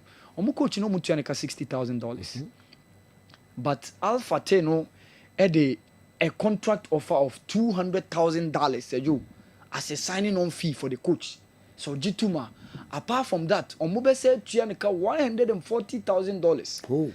So receiving $60,000 at Zamalek, now free of Saudi, now OG 140 days. Said you, Gab no, very huge. So he saw say a man in judgment. And Oko Al Fateh na relatively pressure beba from Kakra. Because Al Fateh is not a main or top team within the Saudi Pro League. Ninginani said just go do well in the Saudi Pro League and maintain your position, main relegation. You are good to go. Because the top sides over there are usually Al Nasser, Al Hilal, Al Ittihad, and then Al Ali Jeddah. These are the main teams are on the top. So he decided to say Obejai Jumanu. So that's the reason why Zamalek have contacted Jose Pesero for the job no. Yeah, how things are going to unfold. It be likely say ono no ba beji adwuma no. No Egypt league no shase. And the Joe Yawano was on target. Sure. Ka omo the video 2 goals. So he scored the he scored the second goal and the fourth goal. Okay. And omo share Kwame Poku mo former team. Kwame Poku ni former team no. Cleopatra. Yeah. Ceramica grown the game no. Even who the other goal no. Yeah, the other goal no come let's. Okay. Even recently took na a Jollof Derby for the Chan qualifiers, you know. One of our coach is Daniel Ogumo Dede. Said this time around they will try as much as possible to do everything. Within Omomo say Omo Magan and Kochan. The last Chan tournament we bounced back since 2014. We were not being able to qualify. Yanko 2016 Rwanda, Yanko 2018 Morocco, Yanko 2020 Cameroon, but we came strongly Algeria 2022.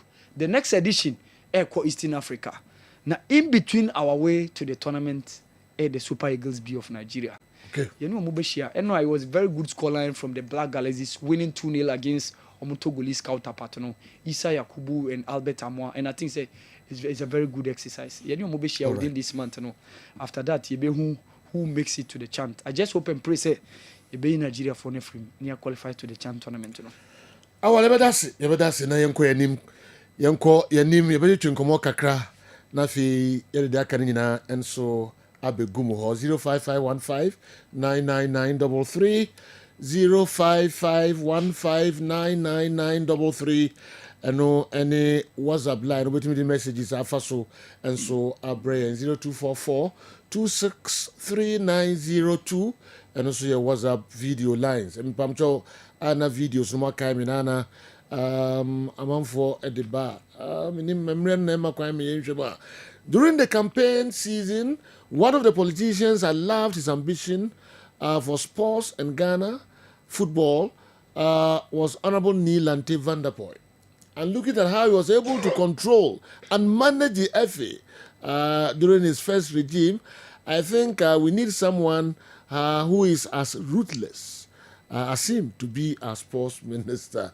Justice Mampong Asem Health Center and Adiwe and so Abre. Honorable Kojo Ban Ajimai. Honorable Kojo Ban Ajimai. Ubabia Ubia no Mamin Chiao. Ewo and cry. Sempi. Na mi de minim se onaye o ya wufi.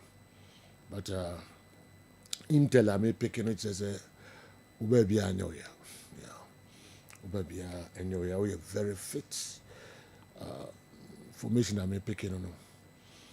Na hweyi kakra. Onai anyoya. Me huni de meeting onai anyoya. Di sorry kwa adwuma. Pa chopa. Seven doors but aye kwa ho.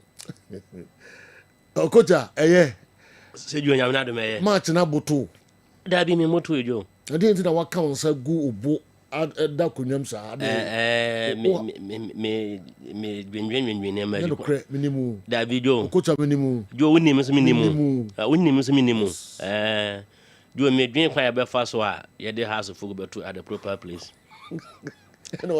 obeda konwam sa me dwen nti nya de a woni se ne house o kwa ya de house beto e na do nsa gu obo da konwam sa se eba sa wo yesie na sa wodua aba na eba na adwenwe na eyi ba ko makosa de mo kwan nti nya de a ye ne omo be bibia ye de nyam na adwenwe oboko bibia ni ho a e boko pa nyagopon amade pa chi ye de nyame adoma match na beba so nti me ho yode mpa se bongre se koba no me ho yode papa me frɛ me chia Reverend Father Mike awo ahema ko say me Reverend no we kotokoni papa Roman Parish o ahema kokobe ye frɛ Reverend Father Mike one da ahema kokobe mfo asore na with you da bia. Please, is there any reason why all the GPL matches will be played on Saturday with the exception of the Super Clash?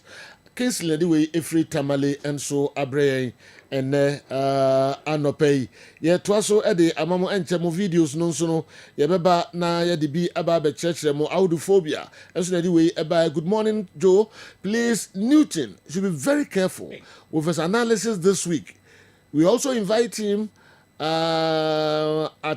we are inviting him to the Duanase or Asim Park this Saturday. Phobia, never say die. We inviting Newton. Okay. Also, I say, I had a call from Mutala and friends at Boko Central at Upper East at a town called Tampi and Tampizua, sitting in Parliament watching Kessben Sports live. Okay, Joe, we don't how Newton is analyzing. Are you not sure he can coach our Black Stars? Okay, there also the Abreye and Mutala also Chow Tamzua number 1 Boko Central. I would do phobia anyway, and so Abreye. Kojo Bajiman. Yeah, very, very careful.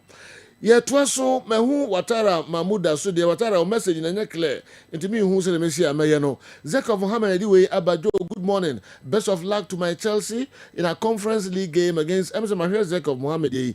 Na Odiba could be a buy. Did I hear Joseph Ablo saying there is no striker at Accra Hearts of Oak? No comment. Ablo yes, a comment no. Yes, Ndra temo media for no call AJ no adakwaja ache no. O say Hearts of Oak striker bi any o. We say wa bomb matches agba I was in the first Ghanaian league awo boni e no nchi a Hearts nso da. But baby no on Guinea hwa na awo no. Matches a wa share 12 strikers ne ade. But what ba Ghana what share Hearts of Oak for team no. Who striker bia wo mo. What you say? Ha say nyo mo sao. Da bi say na kore na waka no. Me nya bro ya 100%. Ba ko pe bi na ewo mu a ano we petri bi. Ba nya de obetin dia fa ablo ho. Ono. So foku no bo. Da bi o. Ye nyo mo sao. Na wo so mo bufu. John na kore na waka no. Me nya bro ya 100%. Striker bia ni. Obetimi di afa jazble ho. Ablo samba ho. Da obi ani o. Hamza Isa ni o. Hamza Isa. Oni o. Da when chin kwa wayiram. Je bechi na hye yebotom. Yati. Bechi na yebotom. Me na 100%. Me ko aba me ba. O be to akọ no eso. Kwa fantasy for no enso e wa ha. Yes. Omo nyina chi o ba. Yes, omo nyina no be ba. Ye no mo edi enko. Me ko na mako Dr. Amuzu ho akofa nkrato kakra bia ba ye betwetwe enkomo. Ye nchekra. Ba Amuzu Herbal Clinic. Na mikami sem Amuzu garlic bitters. Amuzu garlic bitters. We ye the garlic aye di plus enubra nuntini. Eni ahaban mako 14 ya kan for the aye. Eti dro na hu odin wo soro pa. Mo amu the garlic ye. Ye dey afraid ru. We die os de bia ni pressure wo soro. They have hypertension. Onum Amuzu garlic bitters is going to regulate the pressure. The need a high sugar level. And I said the time bia abo say oda obeju so ebri anajo kakra wo sit no more dry kakra na so come do wo sa how na de wo hia Amuzu garlic bitters untini mu asisi moja no etimi ni akona beye wo mu enti amata mo bia won sei na 83 edra American farmer no Amuzu garlic bitters. Obi said doctor me brepa samade na ho ede mame. Dr. Amuzu, my meduma dini nyine wie unya boga se ba ko se gomu a. Obeda na ho. Uwo weak immune system. Obehia immune booster. Garlic pekesefra. Se ne ma we e boost immune system pa. Na nuwa ga tinya fight nyarewa. Uwo this ye bi a stroke. Aka na to form. To miensama no. Odanti aka na wabre. Ne home wasoro pa na kuma ebose kim. Hey, oda fifre bet ni pa na fifre tino. Do here Amuzu garlic bitters. Dia ne to ase twetwe ne pe. Dia kan sciatic pains no ase sciatic no. Ne to ase twetwe no pa ababa na nanti nyina. Unya Amuzu garlic bitters mo wie. Oye jan ho aduma. Itema modi ho moja wie na awie. Ama obodi de bie na 83. What was radia na anase o high cholesterol. Why kesi abroso ana se bitamu biara bo se na ote so kana palpitation unya Amuzu garlic bitters no mu a sa how ni nyina e be free ho eya na kakra refree ade de ohia Amuzu garlic bitters Amuzu garlic bitters, it detoxifies the body. Efi boni enya fi de peduanu mu. Essential bua mamoja no dia fusani yie pa.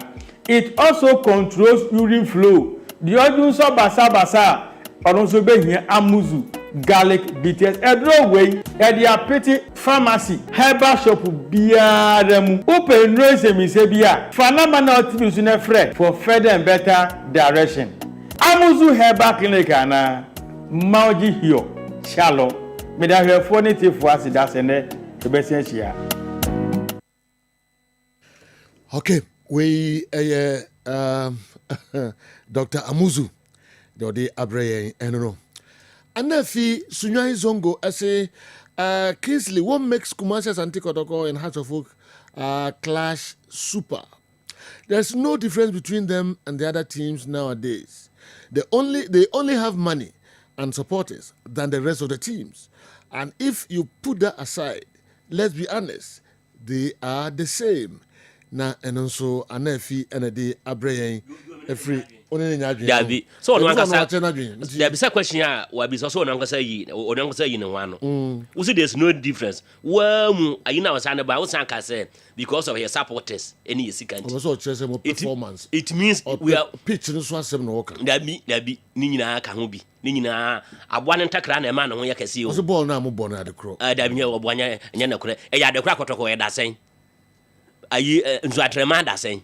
Be chemi da sen o mo da hen. Carrera for that. So I'll just say, indeed, and yana question in the same thing. A bit of the abiachi into a casa and a yardry. Do an adrian or Shabams and a yardry. Okay. It's not and no. Sir Billy, when you're not that's from me, no. What did the baby? Minim Sadia, but say, Neo can say, or Nunity. Yeah. So I never saw what I used to say, or young apostles. Maybe what? Anefi. Minim Timo, seriously.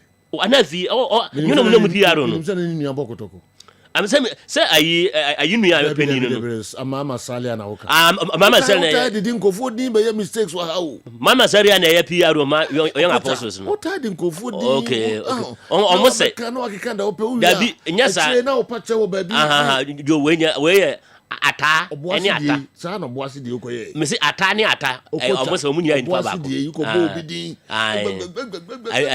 e che unse nyono o wa de awe alaji mama salia edin na de aba sha na fi na wo ka de ope anafi de same nua pani anafi so ofri ekuro mo afi wo se young apostles sana mi so na mi so na young apostles ana ayi na young apostles no nti anafi se ni nua ketwa ne na bobo kotoko no onu ofri ekuro mo kwa me da so na ye wo yetete from Sisangofo Diza on minim ne pa. We agree perfectly with Ablo. We don't have a top striker, but we have top goal scorers. You should just wait for us on Sunday. I never knew Kumasi Asante Kotoko had Pepe and Ramos in Ablo and Samba, but lost 4 consecutive times or 4 consecutive games. The Babaya Stadium will be hot. We just love the way they are bragging. They should just keep in mind that whenever NDC wins and sing this song, Hearts of Oak always beat Kumasi Asante Kotoko in Kumasi, and that will not change. Or the Enyom Chrono Abba later, Ebeti Enyoma, Gatchesburg, Edi Abba, Semrebia, Sanyu Yombabo, NDC be winning, Hearts of Oak, Ebeshe Kotoko, El Baba Yara Stadium. I get his Andy, watch it, Ade. I'm into you. Yending Komono Kakra. Yes. Okay. So I think me free ministry who drew pitch na so na me do the Ghana Premier League. Na the na me can say ye Ghana Premier League ni problem I won pa na enema be ya. Number 1, you talk about referees. Number 2, we have coaching problem. Number 3, there were issues when it comes to salary of players.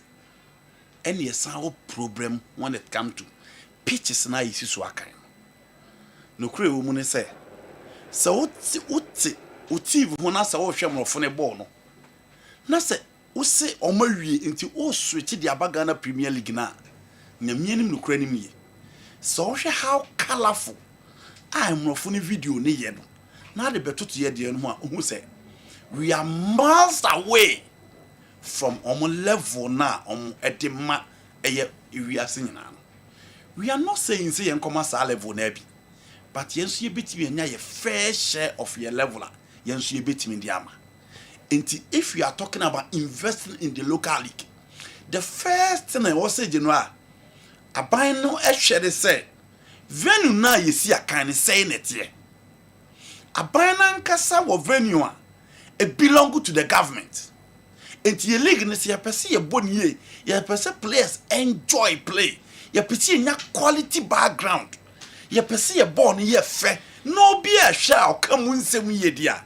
Then we need to improve your stadium na ye de Ghana Premier League no.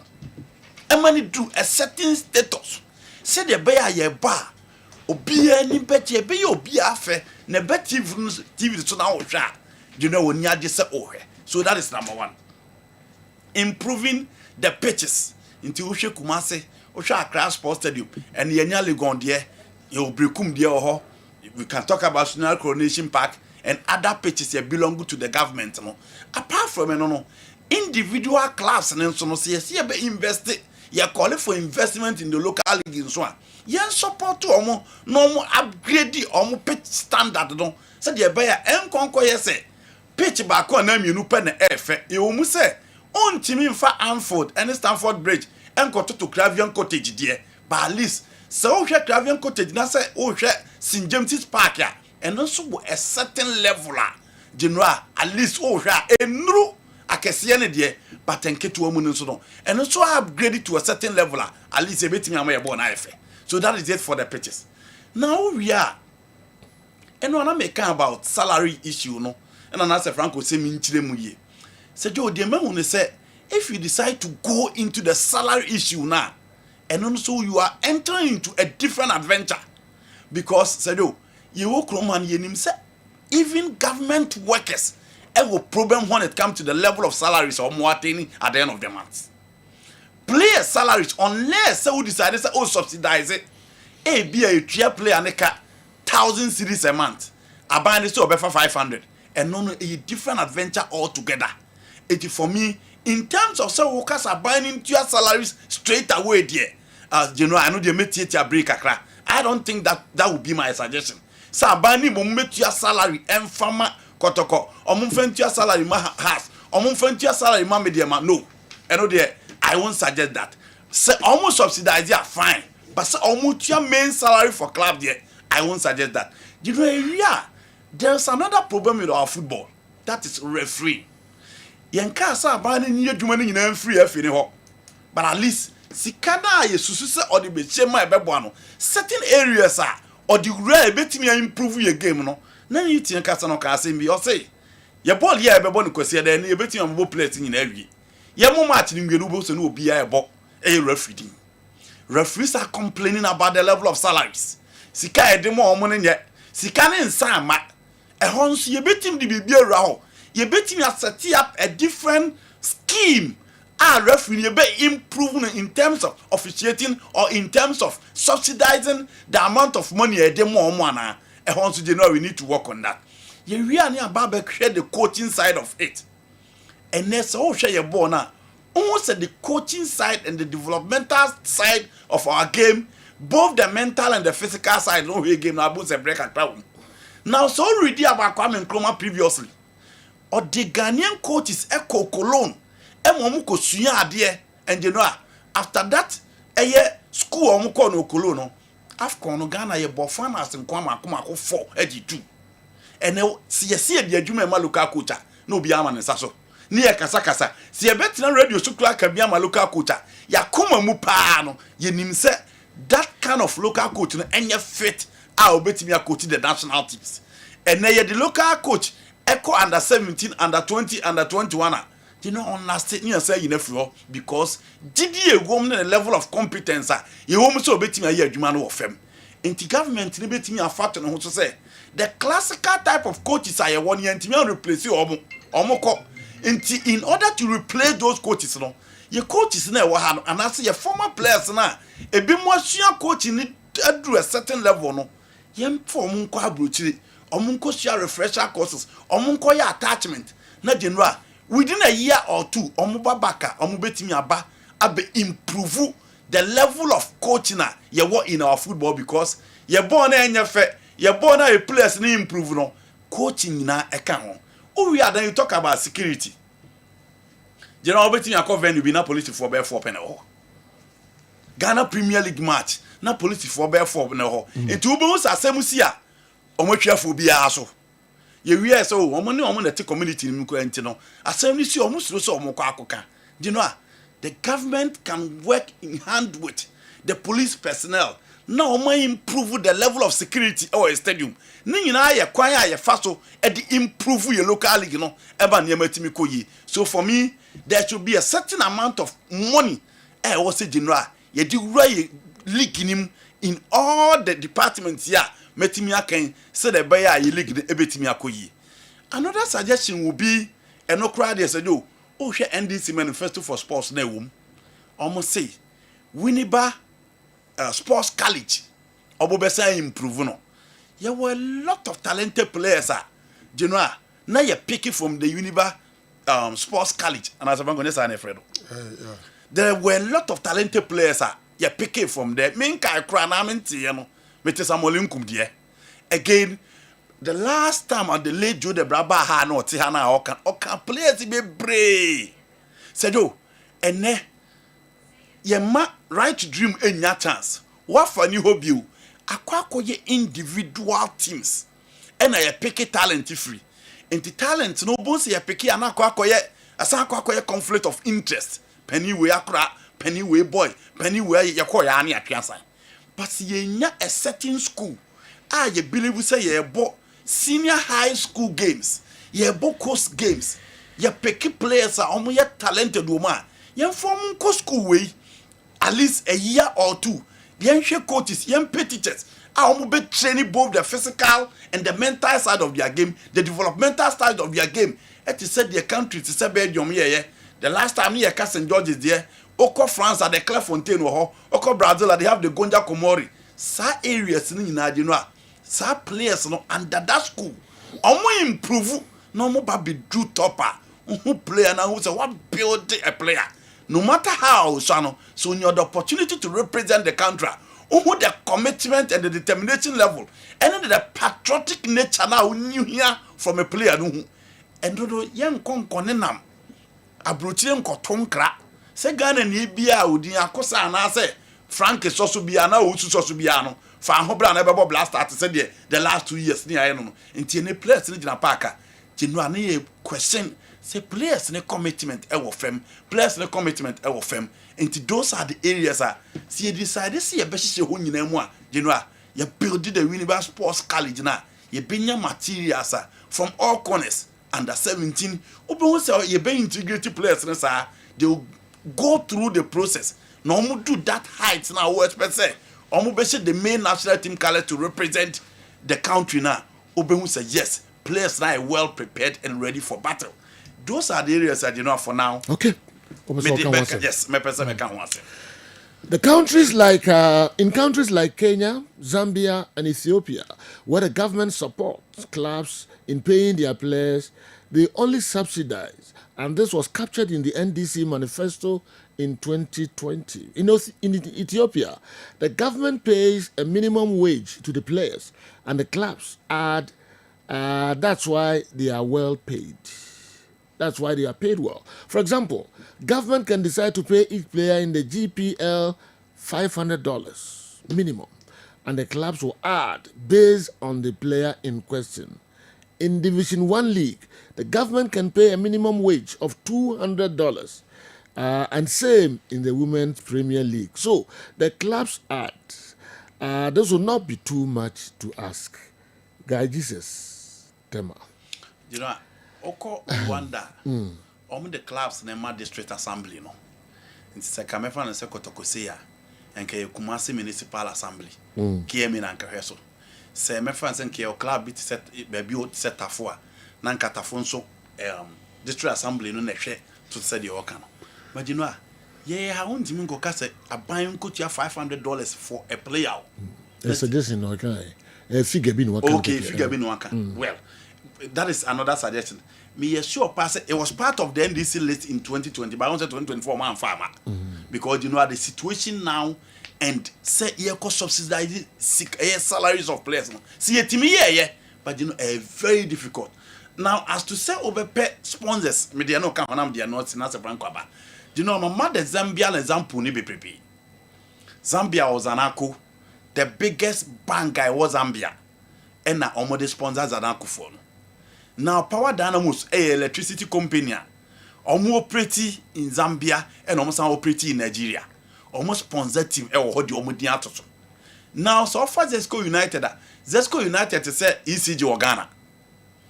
Almost so biggest electricity company and you know almost so almost sponsor team. Until we have a lot of corporate entities bebre for there any local ones.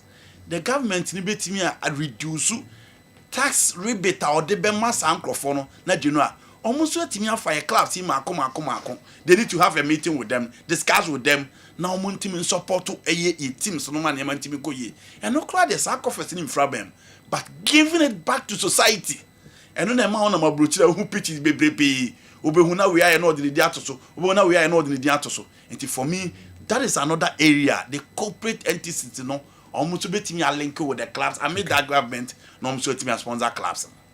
Yesterday, I made references and other figures on why the sports minister, Mr. Yusuf Mustafa, and some people need to be jailed because of the All-African Games.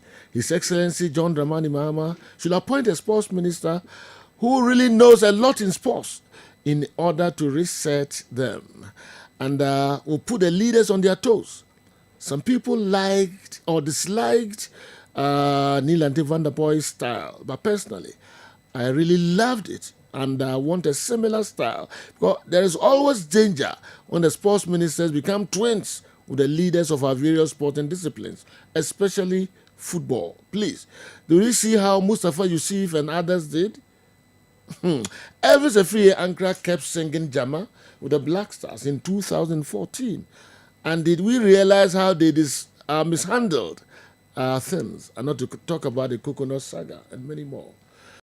Okay, neighbor Michael Abebio, UK. Good morning. Please don't open the microphone for Abbas today unless he's wearing a Heart of Folk replica shirt. He should learn from the Kumasi and Tikotoko reps that appear on your show. This is coming from a true Phobian. Rudy, and anyway, Sayville, New Jersey, and so Bray.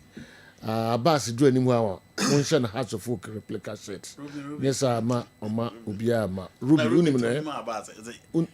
My friend. Okay. Oh, New Jersey. Okay. A true Phobian. Okay. A true. That's the way there's dollar same kind of bit. Ruben. Also, the Oscar Bibre. Wow. Or Trammel Cabe 8 years. Wow. Oscar Bibre. I see. You already have $1 brand as Abbas in front of Tubin. Dr. Frank Owusu-Ansah. General, and some of them shows a bit of and one knows. And one knows big. And now I shall see free say foot be or hold them up by ya or sweet. A corner before so my sports net to import the decay and he said, Obe appointed the right people into the right positions. Why in a sports minister? Why in a deputy sports minister? Now, for your National Sports Authority and all that. Now, the right people, no, for me, so you'll be a one or a competent or technical know-how or to sports and as you name sports no or you are abreast with current sports administration na onim o man yabako semni and sports no you be follow you in sports very important we are no the free no more so you be a onye pepe diewu on pen tema pebi be a diewu. Okay. Very important. General, we have people who are competent but greedy.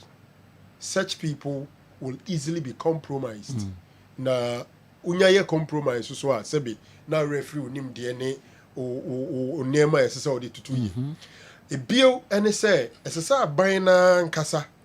Eye ready say sports minister na ye de na si ho no. Ye mfa ni nsi o say obe use sports no o use sports no dia pesika aba ye party no futu. The moment I'm ready, so you corrupt the person. I'm saying this because mete hedu baabi a some figures bi ɛbobɔ no sports ni mu na aban mu mpanyimfo yɛ appointed saafo no nka ho wee no ya no wadwen ayɛ wo sɛ aban mu mpanyimfo ensusu nya so mfaso bi nti no mai din nti sɛ ɔmo wɔ pepa sɛ ɔmo bɛyɛ sports no ebe ne yie na yɛ bɛhwɛ sɛ yɛbɛyi dream ne kɛta ase hyɛ ase afiri hɔ de a ɛsɛ ɔmo nyusu ɛno as an avenue to get money into the coffers of the ruling party. Me say especially all African games. Now they are tossed. The is one about 3 months. General account. There are a number of them. Figures are almost some of the feed athletes. Figures are the accreditation. Haba. Even the amount of money that was used to renovate the Legon Stadium. Haba. It is a Jubilee House nim hubia. Nkadi we ebe kokwa. Me the canon. At a point in time, na Iyoko started investigation on certain issues, even at Baba Yara. So I'm saying, say, so more pepane there. You see, General, I'm hoping, and now we can say. I said, who here? We go on our can necra and come in. So we go on our yes. Narrow. Figures of Mukutu. Are you serious? Billions of dollars. I would say. Of their accreditation. Accreditation 4.5 million. Accreditation. And 4.5 million Ghana cedis. United States of American dollars. Accreditation we 5 cedis out to me. Na mo de fidi ni pafe afe 1 year. The African na Abagana. Enti na omo a contrast no kokoko omo ye. Nti who say interest wom. Nti e dey asem no emma bonten. Ye ba keka ne. Nti mo gidi the wo kan wo say aban hwehwem. Yeah, they should. So mo pesika akọ omo coffers mu a. Mo mfa saa kwan no so. Yes, saa kwan no na so omo fa. Because basa de amomon nsa ho afọ. Yes. Se nipa no ade na o se 4.5 million. Ye mfa no say emu 500 million e kono ho no de 1 million bra ban ekoto ne coffers mu a e be den se obetuma yire. Yeah. And I support the item 13 say suspected fraud in the various saying they would want to investigate it. And you see, whosoever comes with equity should come with clean hands. So calls for equity. Calls for equity. Me that to come for clean. She come with clean hands. Clean hands. Clean hands. So we team sampa. Woman may be dear. You better we cheaper more investigate near Ghana for susu say NKE ni susu say dream any keta say woman. General, so for me, competent guys should be appointed. That's the first thing. And they should investigate some suspected fraudulent deals I see in our sporting arena. And it's not a matter of certain committee, not committee, the one I call for equity and must come with clean hands. Abaya was he? Item 13, the social contract between the NDC government and the people of Ghana. Number 13 is a omube investigate and name omususu say ye pro any dream e course. No muka all African Games 2023 and the can ombe investigating. And I may share him say because ombe investigating yet how much he say investigation. Now the moment I will investigate na se chance o peri yo. Inti mijitum se sa wo peri yo idea. Also ma me ye the same thing. Se me se o ma inti ma investigate amfa bibia nkyere ya. Adwen be ye me say eno mu nso pe bia ye enti no mu mpese o mo be investigate no. General we ye no efri honoma. You see aban esika no eye cake. Na cake no ye chichem near the biko education, ye the biko health, near the biko road, ye the biko communication, ye the biko sports. Now by or pass sports no ye no. There is a very good share of budgetary allocation to sports. Enti ene ye sports no nkoyi egu agency mu. Enti esesa aban no ye ne budget a ompesika twitwi die mfa nko sports sector. Okay. Very very important. Many and the adjourn say we would have to improve on the sports infrastructure. But you know, I may share him say, I'm fine to say Dr. Kwame Che Sports Complex. I buy him first, he can be in Koshawono. A young crowd credit. Stadium be a young crowd credit, and a young crowd credit said, dear. So, Sherman in Bedrusro. Near ya buying the and may share him say, I buy be improve na ya maintaining no very well. I don't belong to those who think say emphasis can she league in munti. Yeah, you know who say ye to play a salary and I say yes subsidize your salary or whatever. General when niema you go ye sooner. Ye nuru baby a ye kwa kutu sika ama clubs. And now see ye kwa kutu sika ama players nearly. I think that we can decide so Ghana League in Ebo we are it be a price money no. A buy no HDA say a buy no was sudie so oboa ma adwuma ba o maimu. Football no nso ye adwuma kese. Enti de ebema mana ya akono ne bi a certain amount of money will be added to the prize money. No more issue criteria mo de ache. I'm also in favor say club qualify no kosi Ghana name ewe bibimemu a ese Ghana buy enso pesika kakra e de bonachi dom. Said the ebe okwa enumunyam hye no ebi beba beka oman Ghana. Na that one no esese ye sheda na ye regularize no ye kire say ukosi anemu wo Champions League sika edahoni sika no duru sa stage we a de be money uduru ha de be money ne kwan ye fa so access fans no enie na emumen koye so media maage media ma de onim MP bi obetima di nanim de na kwa aban mu no kwa MP no no nanim ofenti ama ne sei Asante Kotokwaje but Chelsea GN de on sheda ni obi odi nanim tiri e ma ne hwe yes sir enoman no ye nye ni yie. There should be proper and it should be clearly spelled out. This is how much we give to you when we are going to Africa. Africa no do stage where they be modru at the money. Onko jisika e be $100,000. Now mfaka anko Burkina Faso onko bo match baako. Emma neskanashi. It's not right. General free honoma, I'm also looking forward to say Abaino be interested in the appointment of workers our national teams are hold the youth teams. You see, a quiet faso a youth team coaches and yet. Now I'm saying that Abino should be interested because over under 17, who is the head coach, who is the assistant, who is the goalkeeper's trainer, who is the equipment officer. Now Kobase be a GFA penny be also at the time. The driver, the garden boy, crana near the Nidia Kosha under 20, na ye tuaneka. For me, it is wrong. SSR Abaye involved in the appointment of technical teams of national team. What we call them allowed? Yes, it's allowed. So you see our interference. Mejitum. But say bia ye be constitute the technical team for a bia national under 17 and a national under 20. Ye be fa goalkeeper trainer, ye be fa we. As I say, FA no, accountable to aban mufu bi a o kire say, asuma esi a fa no, ne credentials ni. Wa ye adwuma wa ha, wa ye adwuma, ye susu say obetuma ye adwuma we. Then they should have an approval. Yes, the appointment authority should be the GFA, but somebody somewhere would have to approve those people that have been nominated by the FA. Because to me, those appointments, I expect to buy any bit you can. Me, my dream say, as I buy any 2 years, I can. You know what I mean? Say, a brain no, mammy, for in cattle finally. General, as I say, you can. I dream now. We are dreaming now. You can't sports as in football. Athletics is dying or is dead. Yeah. Boxing is dead. How do we rejuvenate it? Can we sponsor some boxing coaches, trainers, any referees?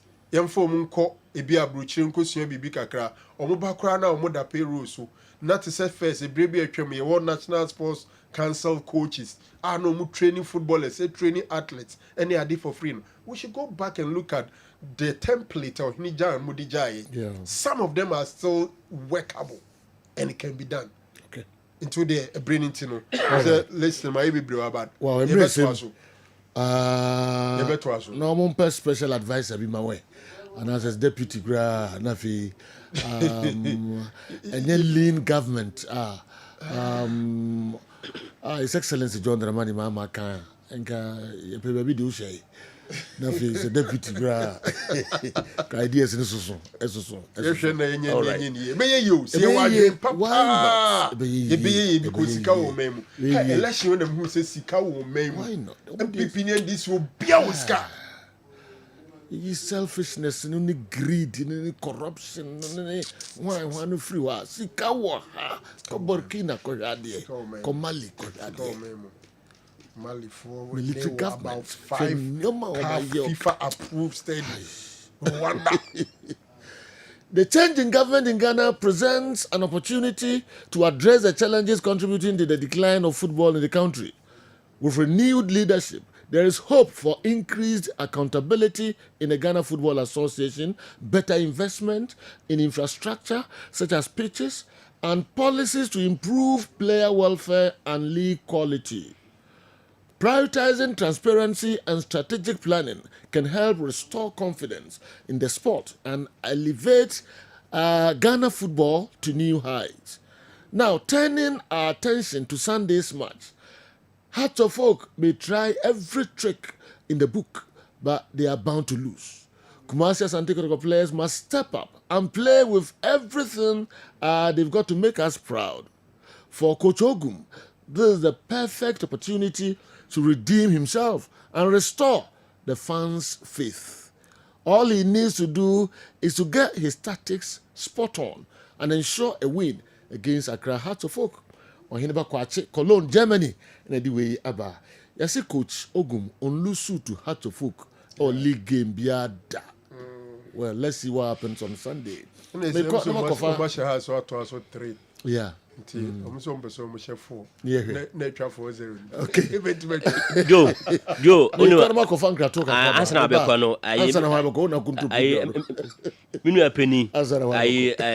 Doctor.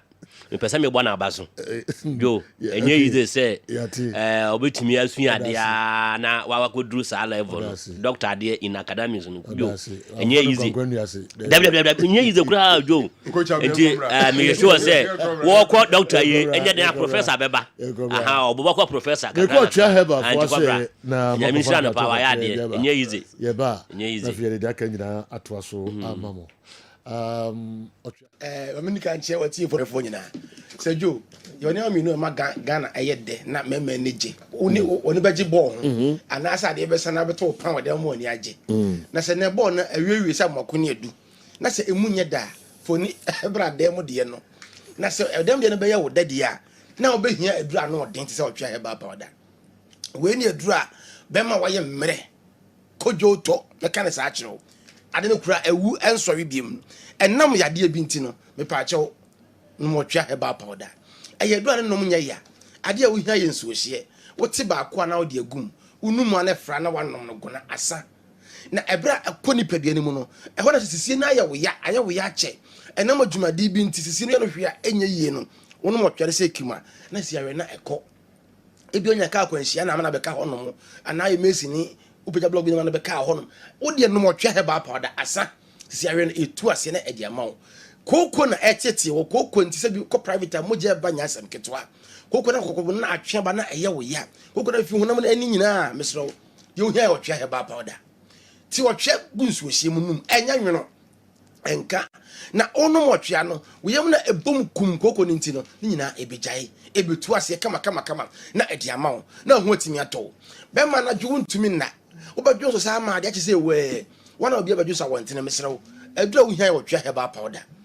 o tie gunso hye manom na Johnson na o Johnson ten mu nyina no afiri ho de amount o gina fa ko se o Johnson say de na maaye o ba chi na Johnson ne ma mesrew no mo twa heba powder ti gunso hye manom asa na o Johnson inflow kama na fa ma ho hwe ye ne ya kwhye o rubber asa na watimi Johnson afo be asem kase e de amount ene ya ho de na Johnson na ha wo no de o hia o twa heba powder ana Johnson na wonam nyina ya wo ya woni busisi ya na de say we mesrew tibigus wo hyiemu num kama onu otwa no ano obeda kama na ho atimi ato ho na to ase twe na eye wo ya na ba wo na kokomu na ba wo sremu wo so nya siatica wo ye no bebrebe enko mesrew adura wo hia ye otwa he ba powder siatica na etete wo wanum nu anum na enko no ahe ene wo last stop wo de gunso hyiemu na ono no ano na afiri ho kama na ediamo obi ada BP do so 10-15 years why dey also ye bia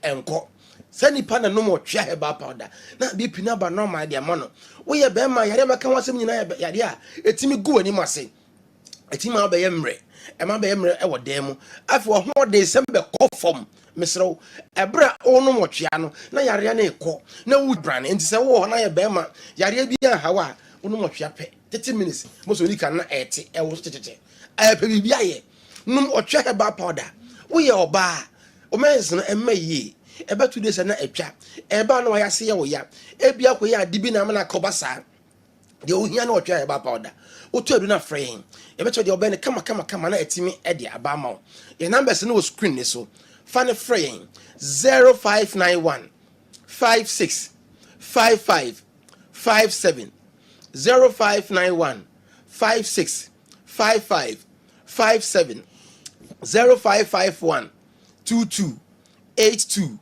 81 0551 22 82 81 and 0550 63 90 37 0550 63 90 37 Kumasi ade bia tuma duro bia ko hono ma se me to twa ya ba powder okon kran ya okashi draglin omo to do nyina obia eton bi Circle Kessben FM ye fi hono so ebi e wo hono mo se ebi a wo ko foridi a Gapsin Pharmacy ko ho ebi e wo hono mo se wo sunwan ya Cap Heba or stadium hono ma ko ho abenya bi ato hono mo Clement Heba eso so e wo Brekum station hono ma na se Abrosan Miensa former champion so e wo bi okọ takwa owa stam so junction ebi e wo hono mo takware fo be ko AA Mensa Jeff e wo Mankesim o se me pedro e friend se otwa Heba pa na bi ato anom o Tamalea PK Gombila okonu ha bebrebe ho abenya bi ato na wonom na asaw yare free numbers no abra oto aduro no na kan ha wo kire ye yento ye bo ase nkire mu nkire wo na ehu ni abeya abenom no aduro ba ko ye nchem ba ko ye no nyina once meso oti ano a ye nya bi fagun so hie no mu numo na fra kama na nom na wo ye oba na ni ma nko ye wa hemfie ho enka bi wo ho enso bi gu wa odi oba na kra ompe na namba hemfie ho ntimi ntina ho wo pe aduro siesie hu a mbache ho fa ne hye ho sa akeke nom ko ye aduro na yare na woni padua no mu ono aduro no yare na ma na ko baaye no amekwan na bia kesese ne wa ompe no ono esiesie kwan no yare na ekọ na ye kuma bi oba woni atenkan no kun radem na ya asem oba fechire wa won tehwe de wuhia ye wotwa Heba powder tigun so hye mu nom asa ya be se be ma se won so wonam 40 years na wo kọ enne won so be ma na efon twa na atwinwram yare na aka no amana kobasa adura wuhia ne otwa Heba powder o tiegun so hye mu nom na abra onum otwa no ano na yare na krakra na efiri honom wagina brand se bronya ye ebe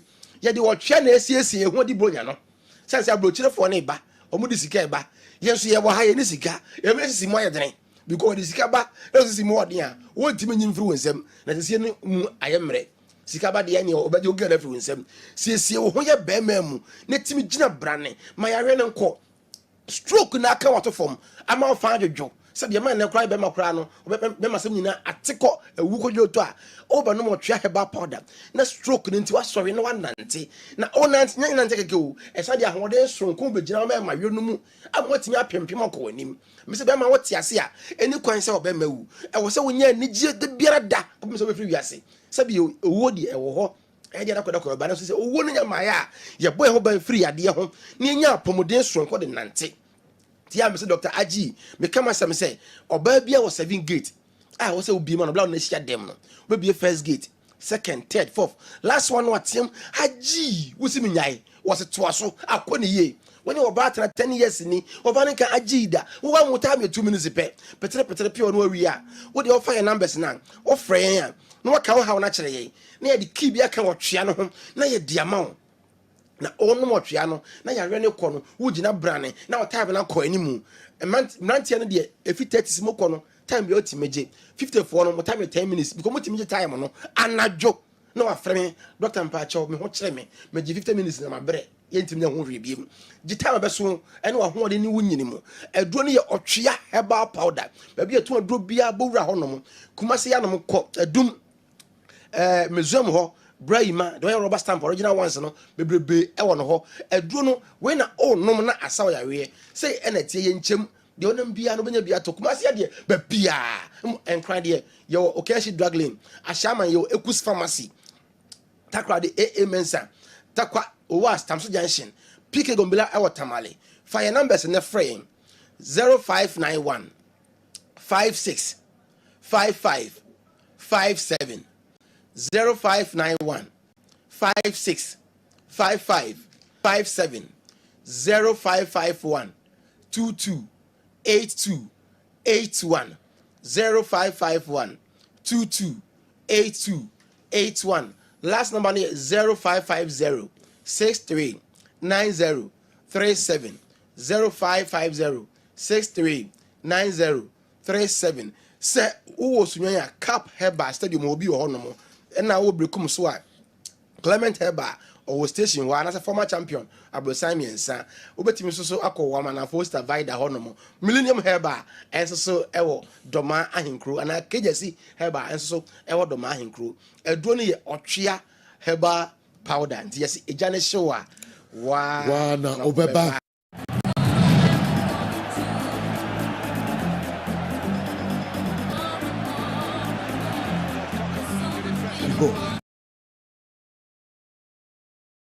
Vision Kessben 3.3, Kessben 92.9, Accra.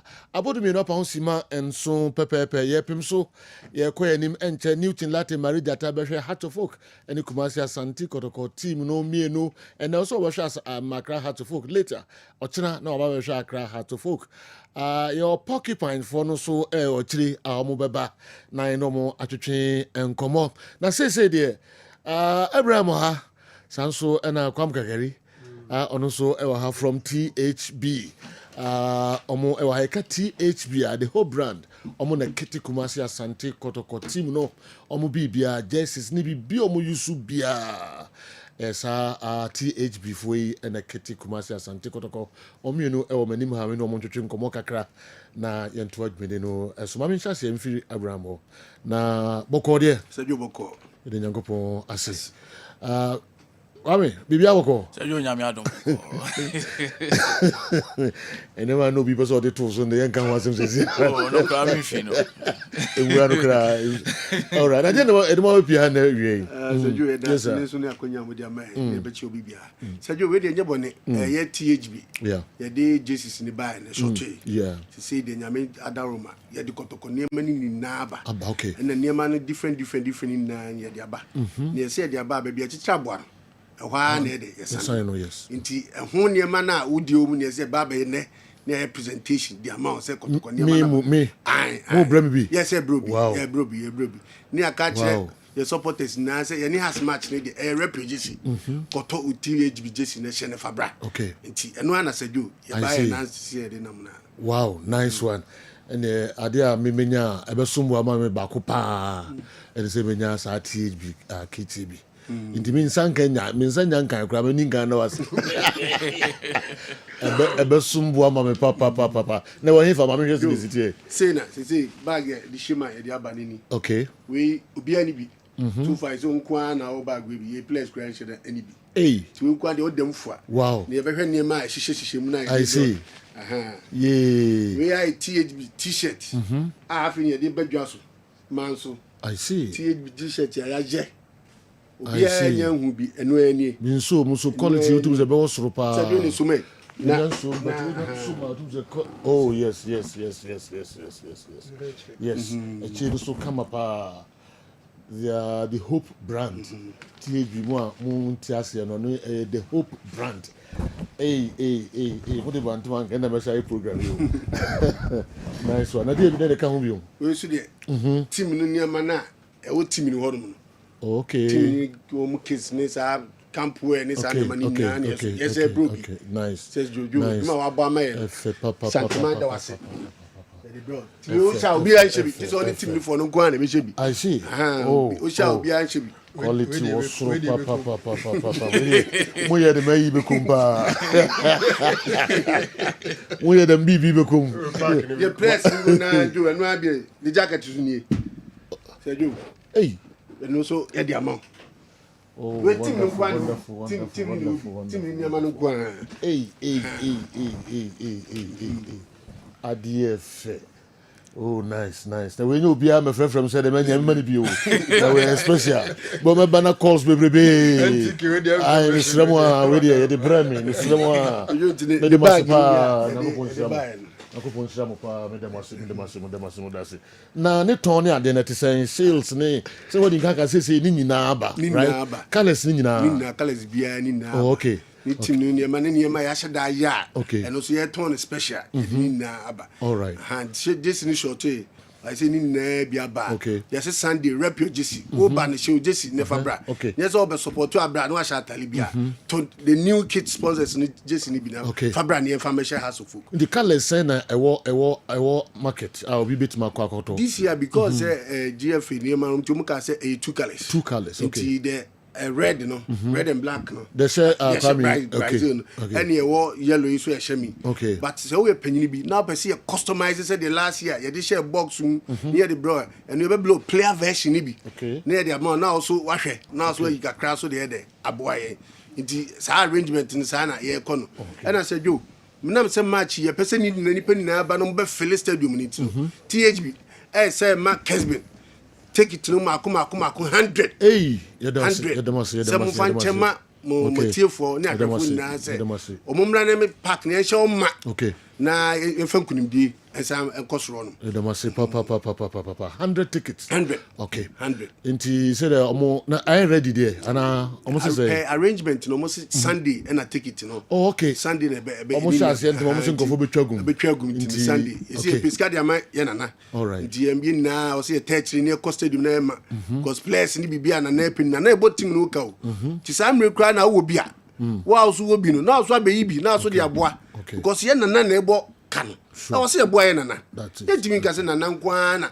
ofa ne botum ska na de efanye ti bibia e frefra nkonam politician ma weni ma lusu ska na aka na bi hye pass ni ne mun na mo famra ne fam boa nana na tim ni tim nyan okay na what ye pe bi ato ebe na nya bi ato point ebe nya bi ato minim se ne bo mo de betu dwa o dem pese mo kafa ho bia obi pe bi dia correct sa game ya okay say Joe upe bi ato akọ kotoko secretariat wa odena wo kwada so ebi o okay oko Oscar Mark boutique edum ase ahia ebi o oko Scandi corrections so a ebi o ana oba Kessben han so a ebi o ne bo no de dada na 300 Ghana cedis okay na me da na misuru ni so ma me fa omo numbers ne tutu na kotoko secretariat omo number ne 0249 03 9150 okay Oko Oscar Mark so our friend number 0242 16 44 83 and a Scandi correction so 0598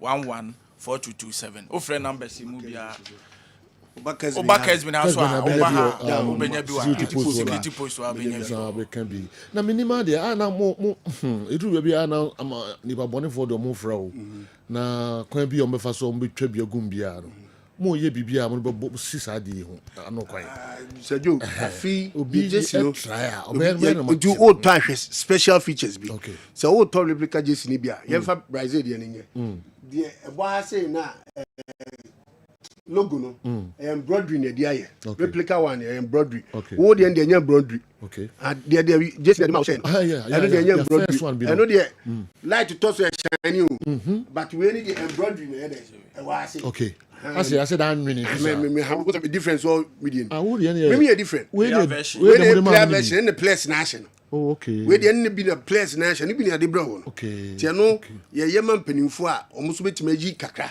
e de aboa ye de aboa tim ti o to no we say embroidery na wa say TH with the so embroidery wo hwe watale no so as yan nwini agumu no wo hwe asia so ye the authentic yabo na tale na o say biemu a anu senti yeah, the features will be about. Yeah. I also pay attention to those things. And I also follow us on the social media page. Yeah, the sad details need na ebeba. Okay. I'm obi on so ko so hwehwe sa niema we and the memos and original na ede. Yeah, the amount. Okay.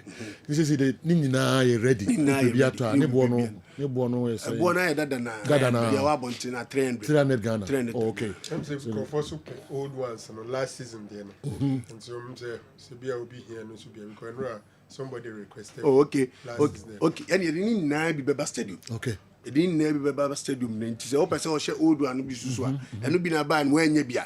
O ba stadium a no ba bi nya bi. Wa also frɛ na ko de obobo ye bi ni. Scanning collection. O frɛ scanning collection. And the Brazil say ma mi scanning collection bi no. Okay. O pe old one ni bia. Scanning collection be mo 059 09598 okay 114227 0598 114227 scanning collection old one ni bi na say pa ni na bi we say nya bi and our stadium so a ye de bi beba and I will call various media houses here no mo ye adwuma Kessben Kessben Insura Ash Utek Numun no Pimso Nina Obenya bi ato on Tijo ye de mase say Wama akonya ina akonya nke disca board ting eneto but kotoko any asantima mbu odi ate bibia sa yes you better CP yes you dey som no yes you better CP all right na ebo team no kan je na o say ebua na ebe team ni yeyi na mjiri se enkunimdie so be de ebeba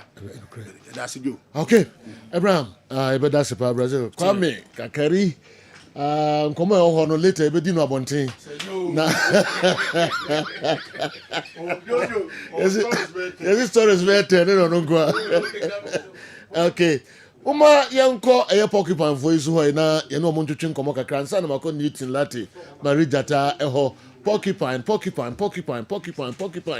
na wow omuso mra na ye no mo endi nkomo kakra ye wi a na fe Newton Lati Marijata enso aba na ye de odi ebre no nkomo nyina no enso ato yanim mini kan ko hwan ho na ti say pacha oboko de general ubabo di na fe o ma no mba nyina nso introduction no try o person chest press no problem cry problem ni ho cry I mean ti we na de pacha I think my colleagues na room no yeah okay you there mo ho ha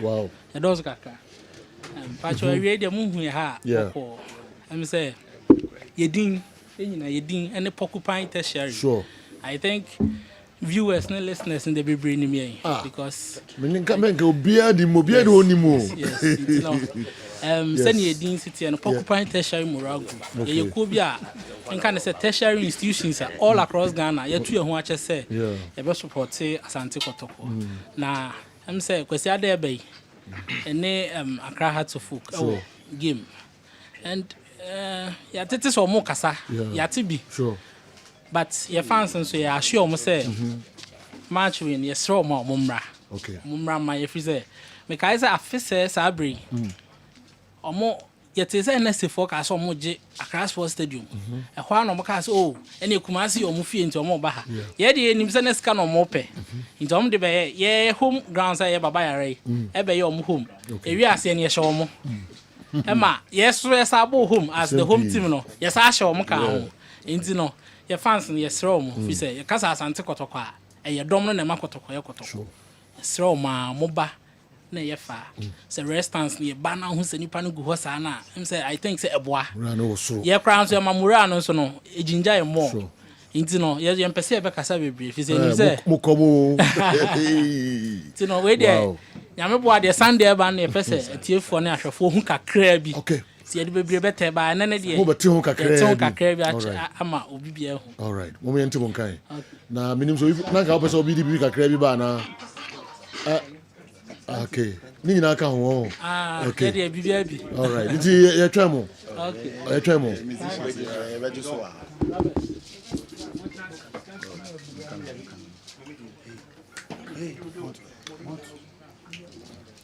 Whilst I'm more prepared, no but me the one or two a year. Open so come be an kakrebi. Na okay.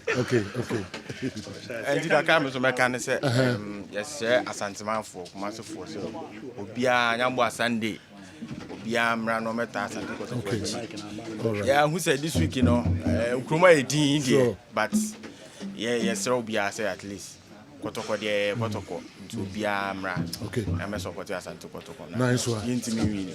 Nice one. My set Anna. Okay. Let's go. Young boy. So, but say one of the man to Amunku. Okay. Eat baba.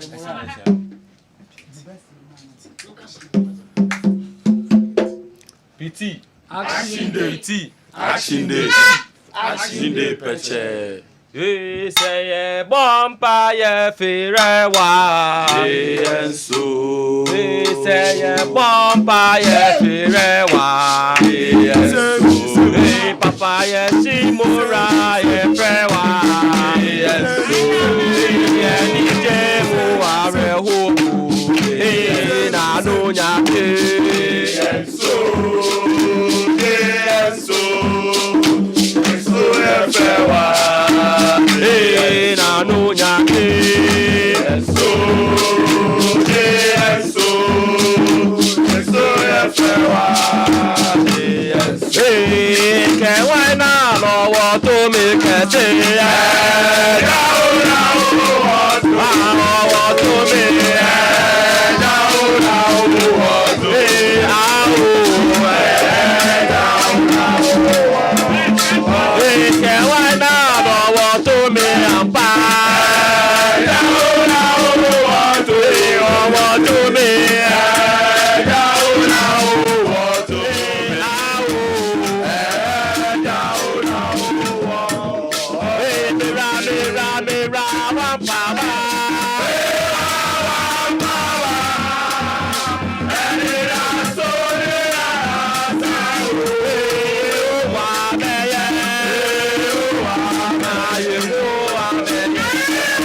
de ma buona me. Ene una mani turote. Aya kwaja buona me. Ene una mani me turote.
Laka obi alawo mo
Wow.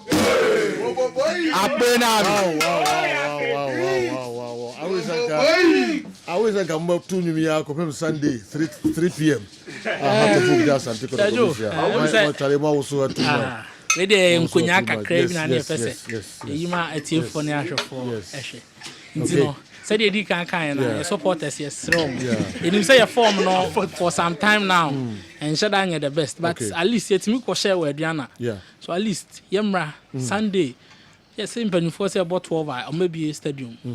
Pon sorry, it's me first service cry. Copon we are.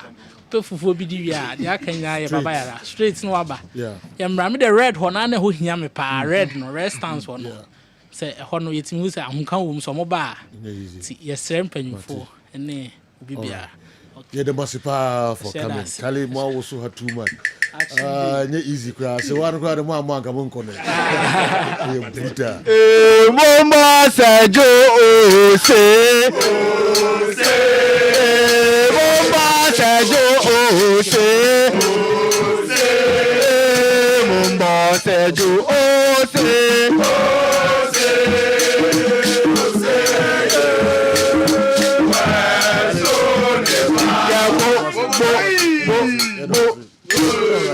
the Masipa and the Sunday. Baba Yara Stadium, the Masipa, Pokemon Tertiary, and I at Moncano. Wow, almost way the Hoka Crabby and Omotia. Yami Aduma, Munsia or Baba Yara Stadium. Hat of folk and the Kumasi Santi Kotowa game no, Munsia Pokemon Tertiary. Omoana, Omo, and Nasem Kitwakra, Omunkwa, Hononquano, a month for sure, Honqua Bibi. Anyone no the brain, yeah, the Masipa. All right. Into your bet to us Kessben Television, Kessben 3.3, Kessben 2.9, Accra, DSTV channel 364, Go TV channel 121. All right. Meko Newton Latte Marija Taho na ya hwede ono so de ebrey ene Newton. Baby I will be am so obesom na afi uso ubewura eye hatofo ga na Kumasi Asante Kotoko de ba ho a na obewu baby I dey beko na why the tentem gakra amai Dr. Dawood enso ha ISM de no edi enkomo na phobia for no se enya ade a omo ebeti ase o omo so omo ntiase omo ntiase na omo wo less than a minute akra bi ho yenti omo ansana yakọ Newton Latte marriage at all enti Tony heart of folk kakra nom de ba ye no kakra bi yenti kakra bi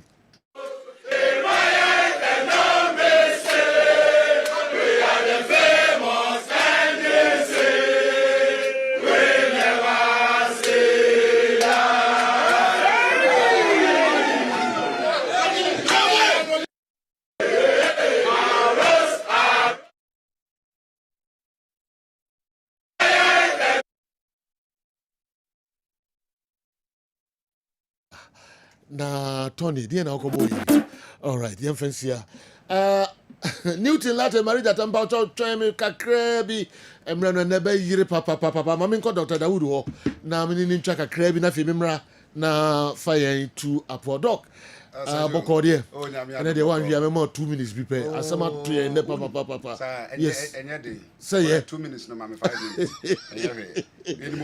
anyone and I no adwuma so a yes na no adwuma yes nim say time now the be ma me no onim say e cha and hwe ya bomb be ba me kra nim de obetima ye wa ha yes and the bomb no ge be to toa ma number 1 me sorry all right Dr. Dawood they now the brain there they me dey ba ne say yen ko sehwe also okay sehwe also for ne western of for nyina so mu chia me jo mu so pa se nyame ya adoma bronya December yi omo ne won e be di bronya no enti me kan omo pa me no be di papa me no ma ko transfer aka se o de o pa ne no for you could so yes special and Jennifer Mr. Mon and Jennifer apart from that me pay bibia o the time no fire no for oh yes send me no room na me dey come okay Mr. it is on be pen and Jennifer at fa mo dey na me pay Mr. I me dey any ma pen no for at but on say na ndwe dey na bi na ope Dr. Dawood 12:39 so no be that said okay yeah but Dawood have a hospital so jo nyame anim no kre na energy aba on say oh yeah adwuma na wotena se na say nipa ɔha ɛna ɛbɛba na sɛ emu aduɔwɔtwe anaasɛ 80 etimi ka kyerɛ wo sɛ obi ɛna maa me direction sɛ memmra ha na me ba ha aha deɛ ɛbɛyɛ me last stop saa asɛm no start sɛ ɛba pɛ na ɔhu sɛ wadi nkonim wɔ adwuma yi no wowɔ hɔ na obi ba na ɔse obi na de wo number maa me sɛ me ba ha me ho bɛtɔ me a ɛno kyerɛ sɛ ampa adwuma na woyɛ no wadi nkonim sɛsi asaa na ɛkɔ sɛ ɔda wo de ba hospital wowɔ hɔ a na obi aba ɔba sɛ obi me bra bi na frɛ me wɔ America madamfo bi na frɛ me wɔ Canada sɛ memmra ha na me ba me ho bɛtɔ me saa na ɛkɔ sɛ ɔda wo de ba hospital nti me tra sɛ ya na mani agye ama na aboro so sɛ gye obɛhɛ sɛ maame bi a wanya stroke for 4 years mfie 9 ɔda faako ɔsɛ ɔma yɛ nnuro biara ɛnkɔ nti baabi a adunu de ɔmo agya no ato dam na ne ba baako sɛ ɔtie yɛn radio so sɛ yaa no sɛ papa yi ɔkasa yi deɛ manya gyidie bi wɔ no mu sɛ wobɛtumi asa me maame yare nti ade kye yaa na ɔmode ne baayɛ ɔmode maame no baayɛ no yɛyɛ hwehwɛmu no na kyerɛ sɛ stroke na akye maame no na yɛ adeɛ ketewaa bi ɛna ahinta ɛna ma maame no ntimi nsɔre nti meka kyerɛ ne ba ne sɛ wogyidie ɛbɛgye wo maame nkwa ɛnna no pɛ yi na ɛwɔ sɛ nka meyɛ video de bɛkyerɛ wo ɔmo de maame no ba review a kaa ne si a maame no ankasa apie ɛnante doctor meda ase nyame nhyira wate sɛ gye woyɛ adwuma sɛ nhyira wei meme sɛ manyini a ma wanhwɛ yi a wohu mese deɛ ntutu ne mmom metiri nwi deɛ tuntum baako kora amba mu ɛna me nkura poma nso da ne mmom bi a menante a mensa na akɔkora na mensa gu m'akyi saa berɛ no menka bi mɛwɔ ameyere ketewa no wahu sɛ menya 80 kɔ no a ɛna maware last wife okay na mesisi mbɔ ɛden asɛn yi wahu amuku wobɛkɔ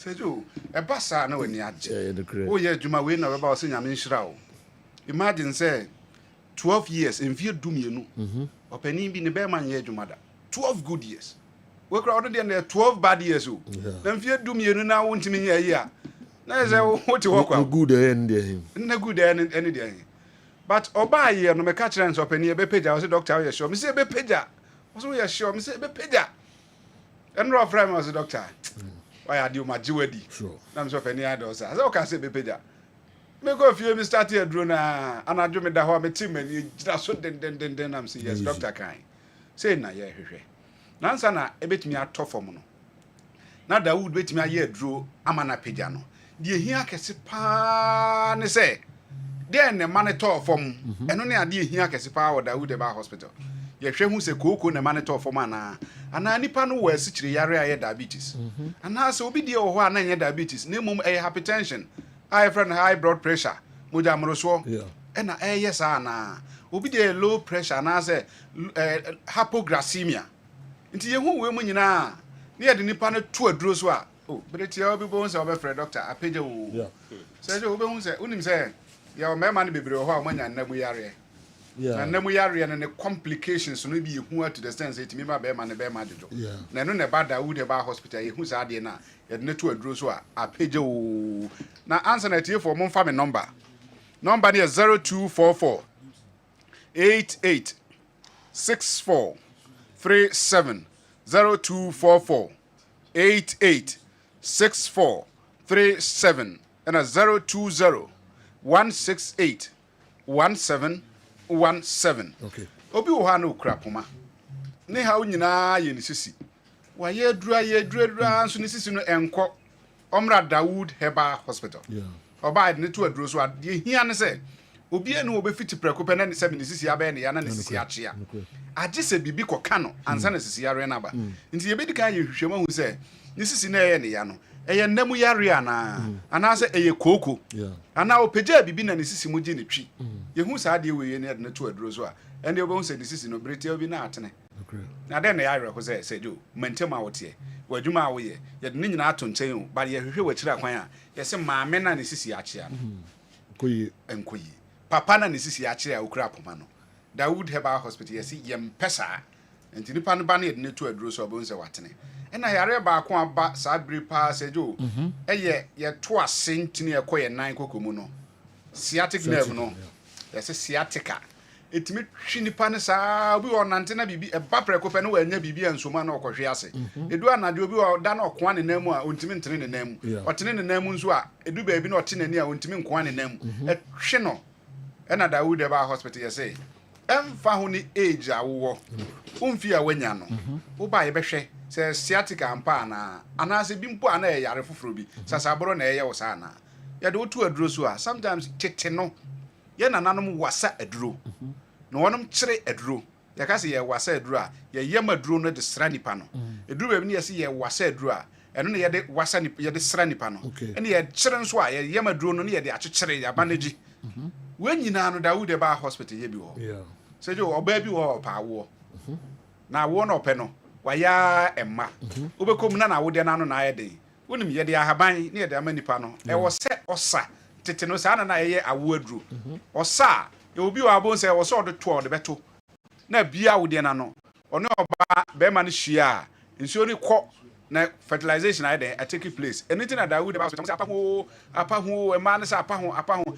si ama bebre na nyame nam ye so ama o ma fa ye funu o ma wo o de o ma ato yen ba na eba sa e na ye hwehwe ene nti ba bia nipa ne hwehwe yen free bia no Ghana ha ba bia wo bia no ye wa dweso krapa o de fa dweso ka se obi si o Dawood eba hospital se se ada onya fa dweso ka no ko ade ka kire mate ne se mesi o Dawood eba hospital na Dawood Junction Canada na Metro FM no sa da ni wan ye wo ene ye adwuma from anopa no nso ekosi anwumre no num all right my numbers ngi ye 0244 88 64 37 asajo Western of no beko ana wonko meko beko no for no omunya arrangement ma wa na se wo mpe ka kese no for no card ba be family no pekese ane de ka men na wo pese wo Land Cruiser anu kwa de nyede Ope V8. Enum po dey won the problem. Na car na chire no, se obenum no for. Benum pa. Obenum no for. Yo Western North minim se omutie me.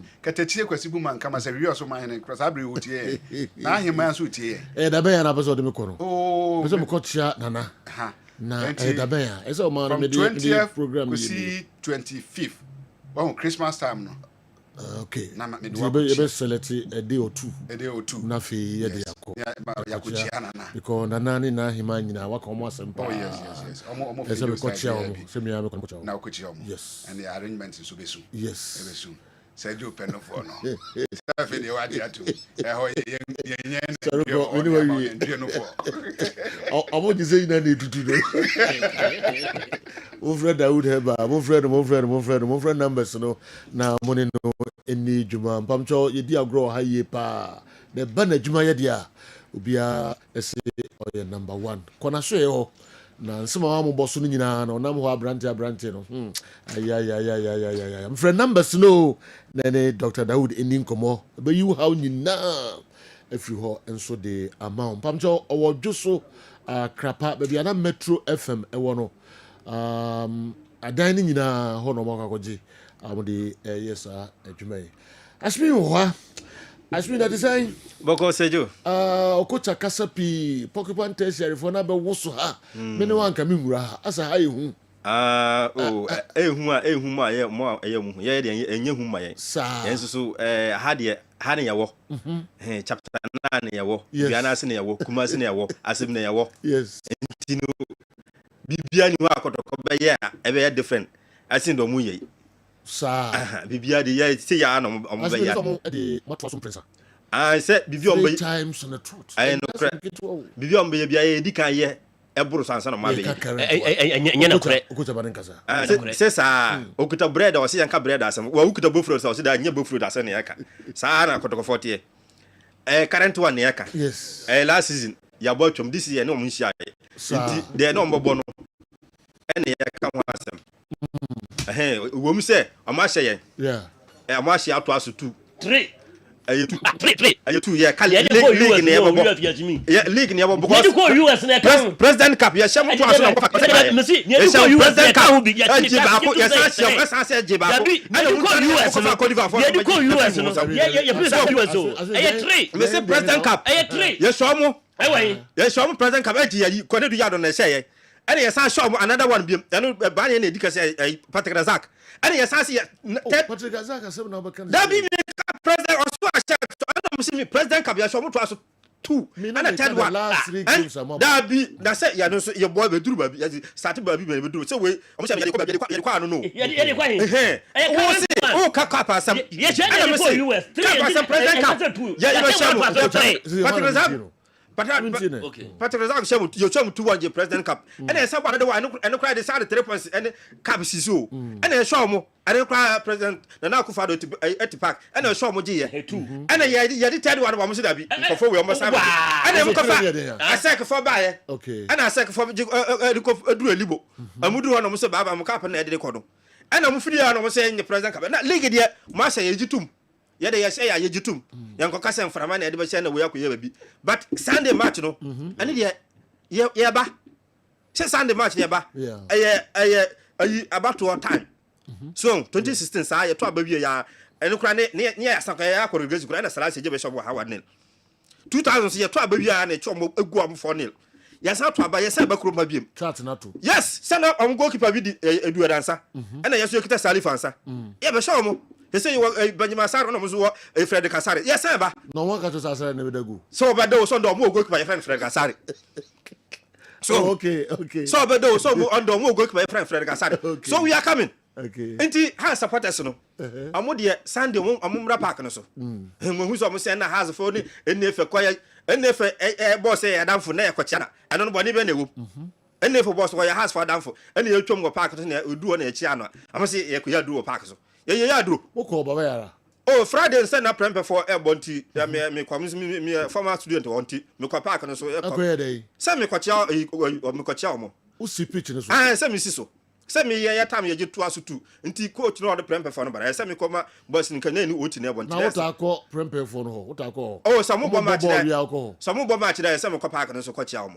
One gravy. Oh, say me yafi krana. If you are green grass in the market, say the city say place in between my from my catch room. Tell no enye bibia. So it is as one more customer mo the mark we bibi or pitch in the crate. Me the park in the market but me say my bibi say me bibi me kra me kai. So ntini ene de park nso de onye omo de ya ebe pa ebe tuma akọ. Okay. Enye obia de china na bia de kids be ma na Saturday. Ba park nso de ko de ebe tuma akọ. E de mo sekọtọ ko Sunday. Ye be show mo. Inshallah. Nyame aduma e be show ko Sunday. Okay. Because you started leg no. I'm saying and ya lose what to us for and I must still am only there one and we will lose up. Yes, you started leg the first 2 months lose the 17th and I'm the second. Ni aba samo ho. We say still I lead mu one. Man City lose what to us say Manchester samo ho. But we more lose what to us for near samo one I must say yes. So then you started yesterday the first 2 months lose we near the 17th. Mun kra mun na mu 8 points lead yes I started match back. Still I SAS have samo ho. Nti man can say has team in your team because we share league matches your ball bechem ebo nations ebo duana 9 points in yamu 5 kwatoko bo bechem ebo nations ebo duana amonya 3. Okay. So ya hana ya bana you say ya ba say we has say team no say your third division players say second division yes more form sir and we matches of late you lose. Okay. So and home so no amuba na ye bibia nti bibia ko bibia na ko ba no the make catch say Saturday all right chapter 9 do na say has supporters o mo nsia ho no eni ye be ba Sunday we no mo kano ye be ba Saturday ye ba o ba ye be Saturday do me ko chapter 9 o ma ni jwa kakra phobia na want to anje so me so ye be trust ye be come Sunday we no nyina mo sma mo kano so mo nim say ya record da Saturday do Kessben me da na se pa when up no work and Kessben I would not draw the message be by actually history no and na ye to aba na say yes ya da na say so abeka akaye ya da ye ho so wa maya pono ato da bia modam so ye da nyame ase say wa ba kire say 2006 2016 2018 say ye nka hwe Saturday nyame adoma omo bia na ase ye ba ho rally no me no ba be rally o invite o me kobi ontimi ne kuwa so mo ya no ontimi si wo kra ne kuwa so na mo mba so bo he bo ni bi Sunday me kobi do me tu na se me kobi na Sunday o ma betu ye ho e ba ya ndi nyame aduma kwasi ada be hia e bo ba stadium okay enti na eno so I don't know also anodin so so the time ni ama no what the time ni ama no because I was doing it make 30 also no ni what time so una man time wa man time ni bi bossa and the time ni man no and me dey kasa me obi kasa me so na paper hu futuro o dey futuro bi ayen futuro ni ho Totina 74. Police in that form. Okay. Eye T74 ye draw kope bi to nanom T74 ebe boa we ye papa ebe boost immune system na ma hoden bem yare bia ntimi mbo any drugstore bia be ko bia no unum T74 draw bia anaso bise bi wo ho a wo me de be ma wo ye number is 0246 073498 0246 073498 Obetimi afre Totina for our number way so Amalina Children's Haven bia waso kom ye de Amalina Plaza aba Yokumase our Patase eben Santase runabout abofra ni bibia pebia tobianom for ni Amalina on sabetimi akebi day one awa banom onto sabofra no we benya 18 years there and for any nche bia we obi a wonyem abredu se okwakowo doctors anase ya chocho nyama ma se toto sanyama we bi ansa na waba se wo ba bewo a for when che Amalina Children's Haven anasa Amalina Plaza edan ni mu e was Santasro and about ye ben ye patase your number ni 0501 672 445 0501 672 445 obetima frey one number way so we ayen krato a free aye latest form womo asoye latest form semen fan to anim se sabre we obi aton wo product ne bia shenin so so do ne be latest form omo factory e kaase anaso mo showroom bia be ko bia no obetime nya latest form wo mo nyama ne bia tom wo bi ban chen se ono oye agent wo ban chen so we agent enu to be boa e ma latest form fo nyama no wo ton bia ma wa oboa oye kromfo ma ye nche no for ni che latest form fo asoye na kopenya ma papa ni bito wo mo showroom o anase factory o e kaase na kopenya ma ni bi enso eto ejumako bi po bi na ye juma koi was up a manager a obey juma ede amanom